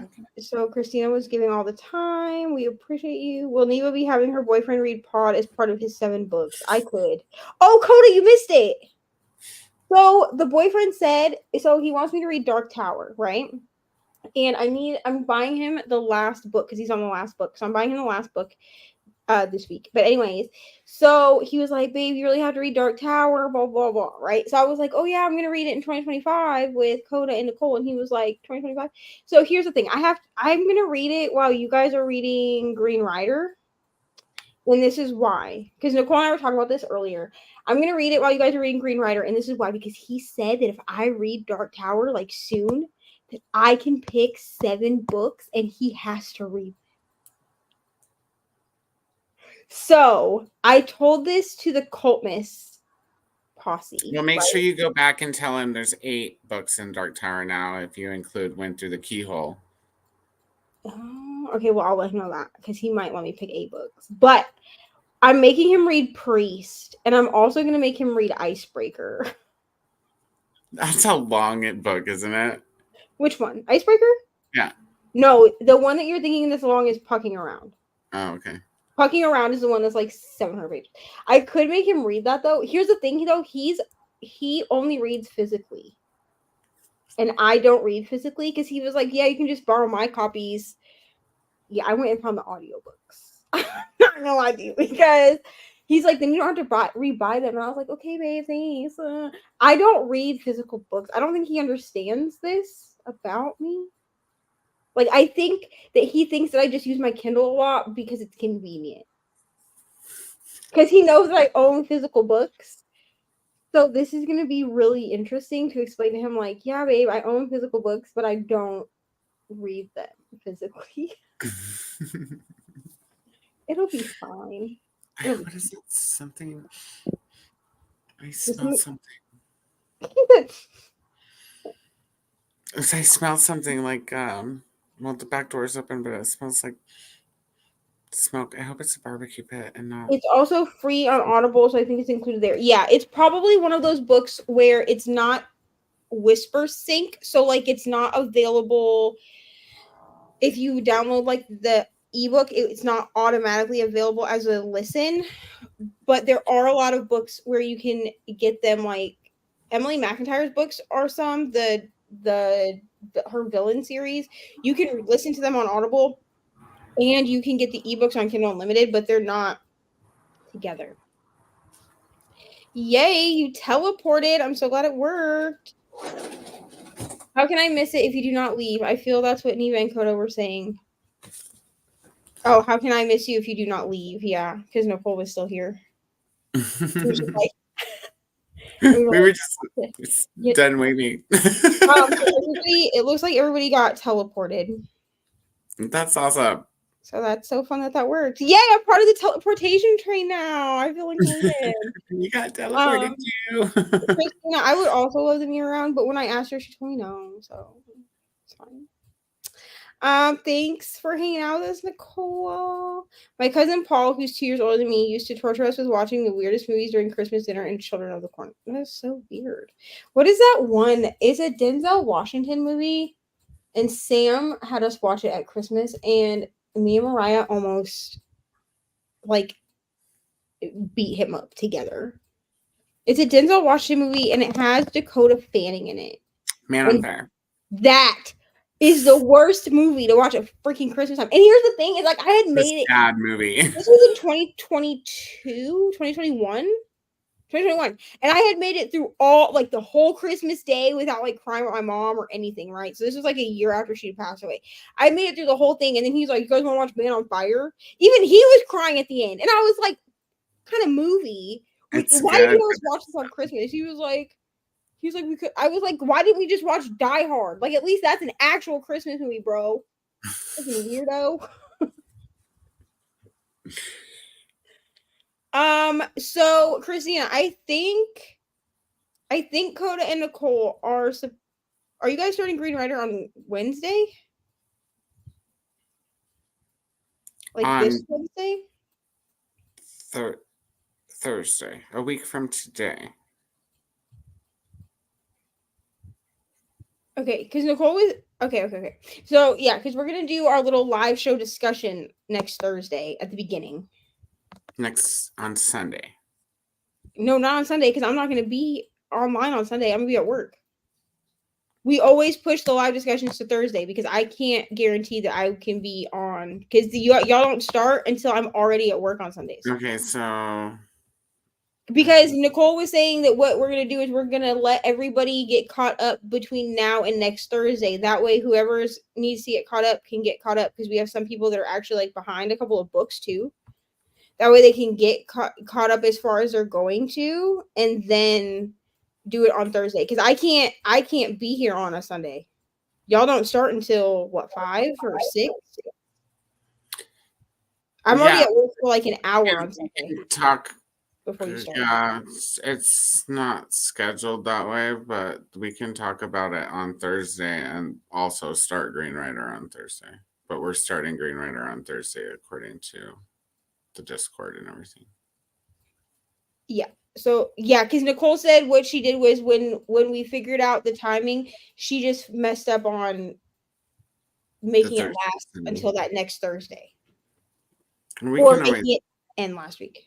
we could always push it to a week, or we'll just ask Nicole. Christina, I didn't buy them, just so you know. I found the audiobooks and the ebook on my Libby app, so you might be able to find it there.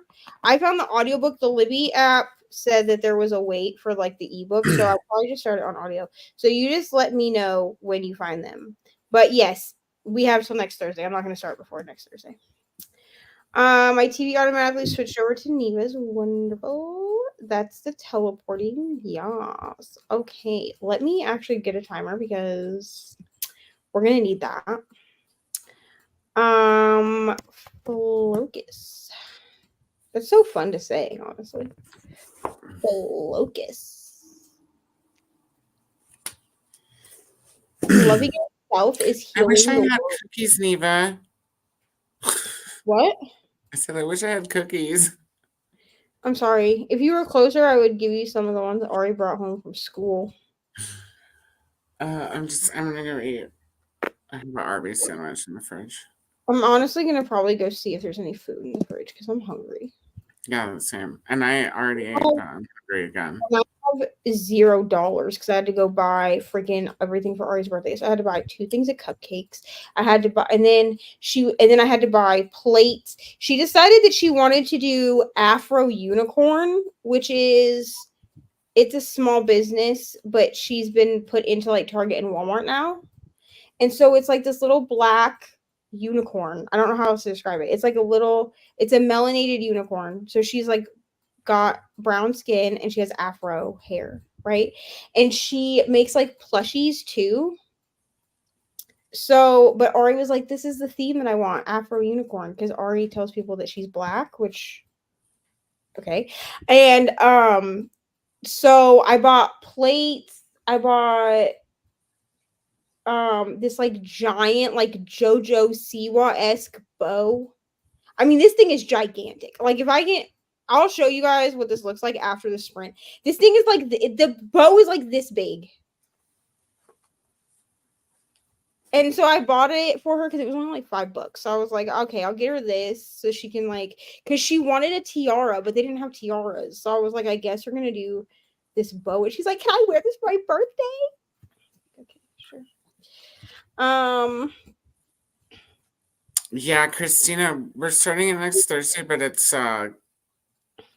we're not reading that much at a time because it's going into June. So we're reading even less of it at a time right at the beginning. Christina, you message me like on Instagram or Discord or somewhere, and we'll figure out how we want to break down Dark Tower 2. We all want cookies. My son told me it is National Chocolate Chip Day. That's fun. Coda, how long do we want to go? An hour? Yeah, that sounds good. I think I'm gonna, since I'm behind on Harry Potter anyways, and you guys both finished, I think I'm gonna finish Chainsaw tonight. Okay, yeah, I'm gonna finish there's like 7 minutes of this, the 19 years later thing, which I don't really know if I care about it, but I'm gonna read it so I can say that I finished the book. I never really care about the 19 years later. Like, I just don't care. Like, it just tells us that they lived happily ever after, and that's nice. Okay, so what am I doing? I don't even know. I need to share my screen. That's what I need to do. Lord have mercy. This is why Nicole is here on Thursdays because I don't know what I'm doing. Ooh, look how cute. Do we like this library background? That's cute. Okay, so we're gonna read for an hour, or we're gonna sprint for an hour. You don't have to read, obviously. I'm gonna read and I'm gonna eat. I And think I'm gonna finish Harry Potter, and then I think I'm gonna take a break from reading. I just I feel feel you, dude. I had to do that like for a couple days this week, actually. Like I read a little bit, but nowhere near I think what I it's just normally read. because this book is such an emotional book for me, personally. Oh yeah. And Nicole, here, I'll make us big while we're talking. I feel weird.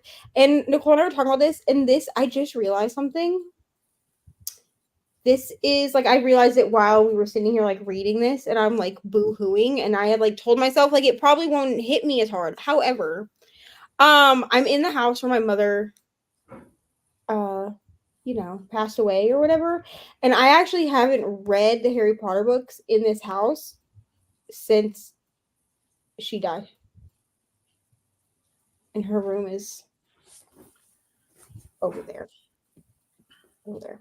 So I think maybe her ghost is here haunting me or something. What are you gonna eat, Coda?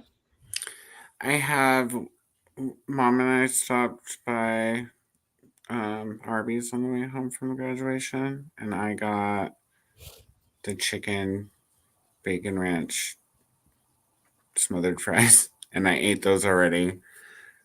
But I was full afterwards, and so I have a beef and cheddar in the fridge. I think I'm just gonna heat that up.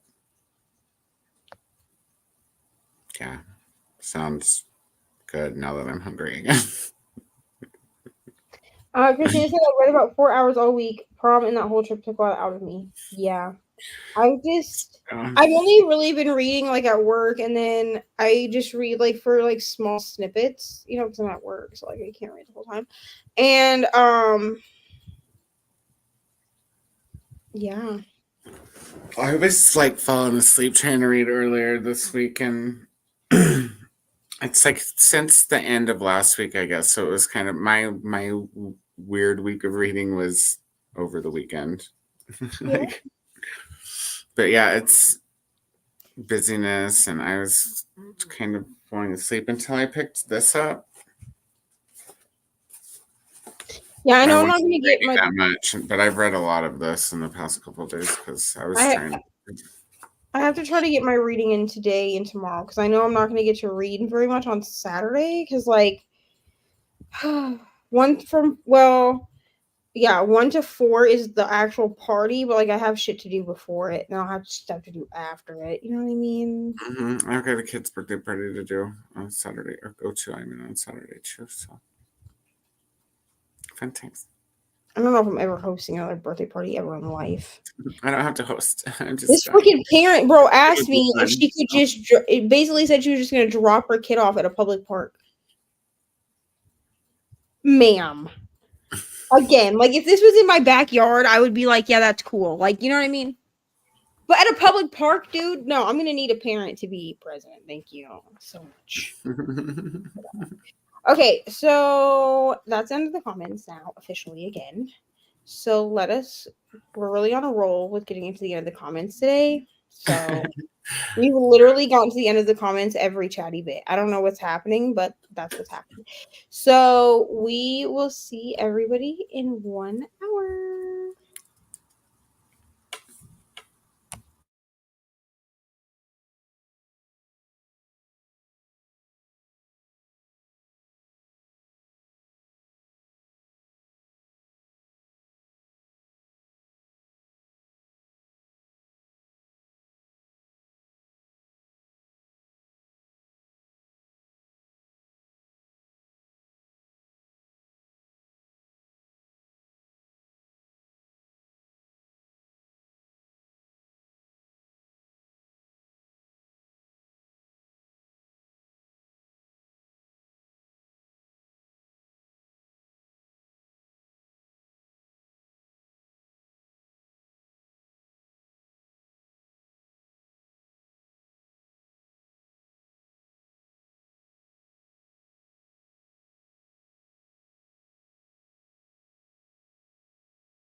Hello. Oh, welcome back.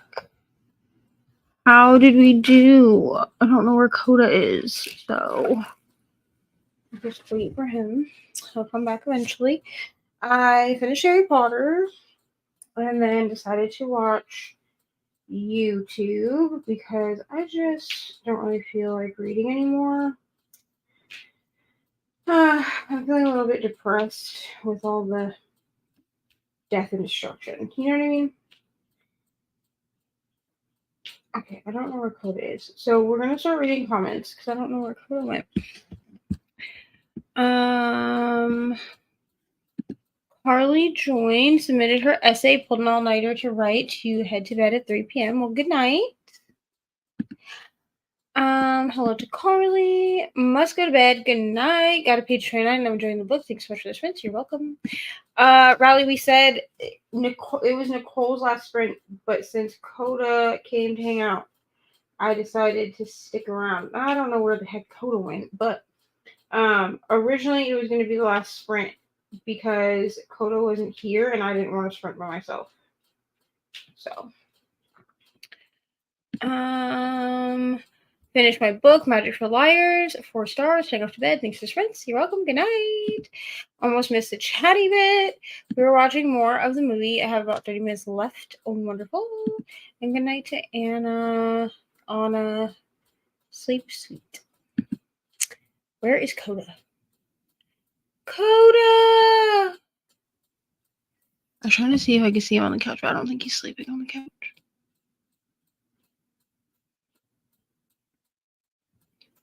I don't think he sent me a boxer. He might have.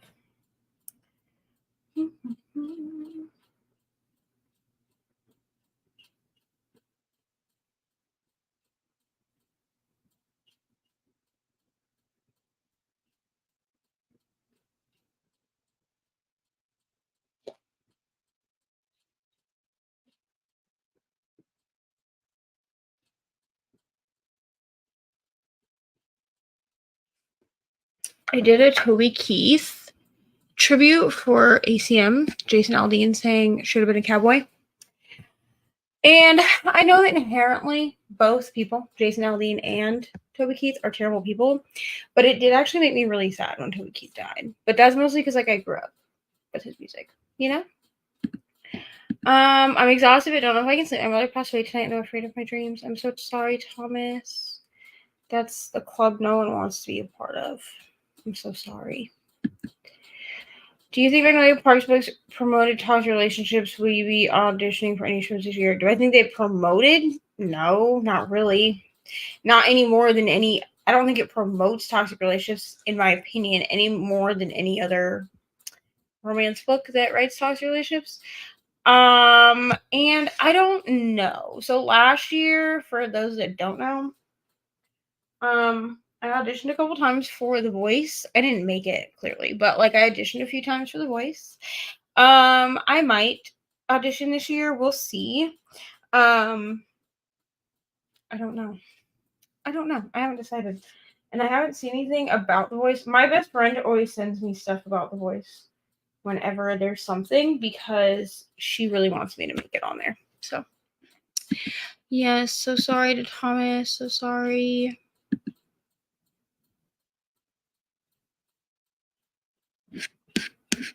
Okay. I don't know if this is me.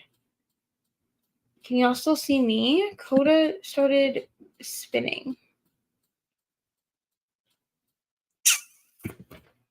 Oh no.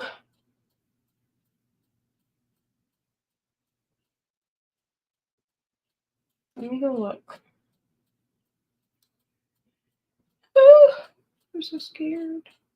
Okay, Christia says she sees me, but not Coda. Okay, let me try to text him.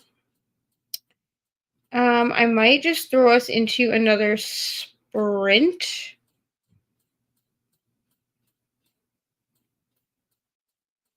Okay, Coda's disappeared. Okay. I don't know what happened. His power may have gone out. Yeah, they were like coming to fix it or something. So they may have gone out. I sent him a message, so we'll see if he answers. Yeah. Okay. So I'm gonna go ahead. I'm gonna throw us into a sprint. Hold on. Let me reset the timer. I'm gonna do an hour. And then I'm gonna set up the thing to say that it might be the last sprint, just because if Code doesn't come back, I'm probably gonna end them.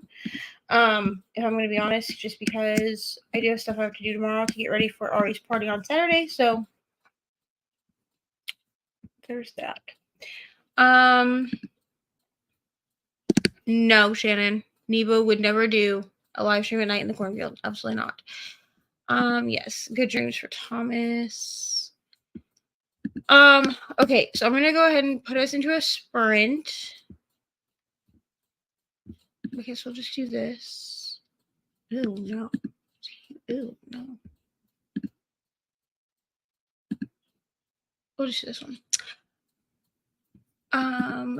You're welcome. All right, so I'm gonna hit this banner that says, okay, I'm gonna make a banner.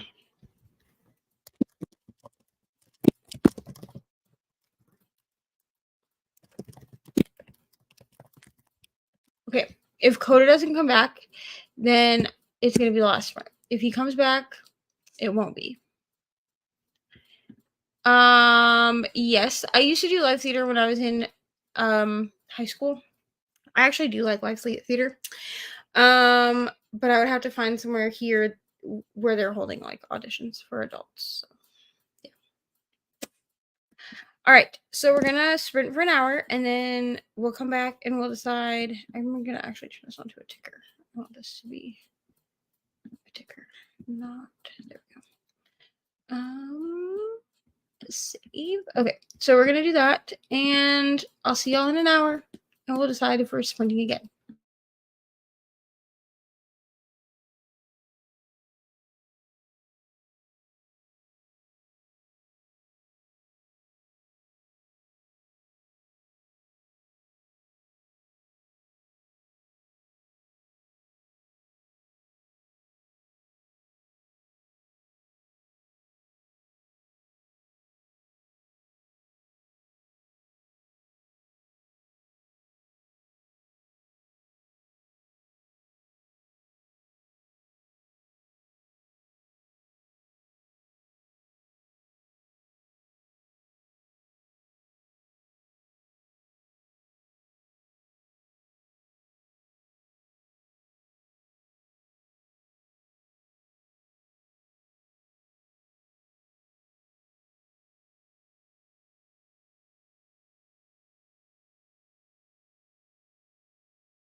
Hello, friends.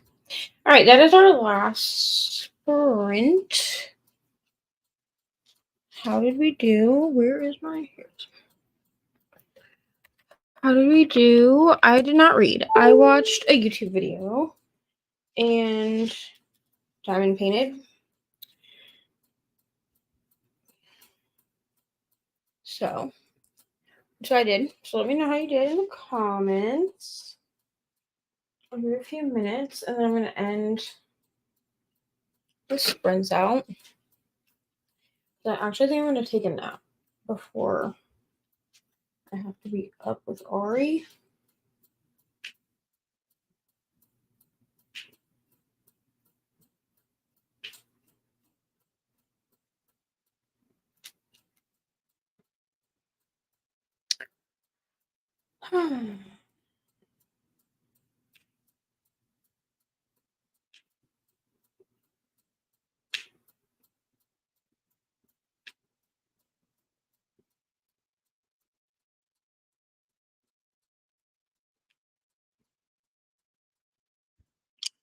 um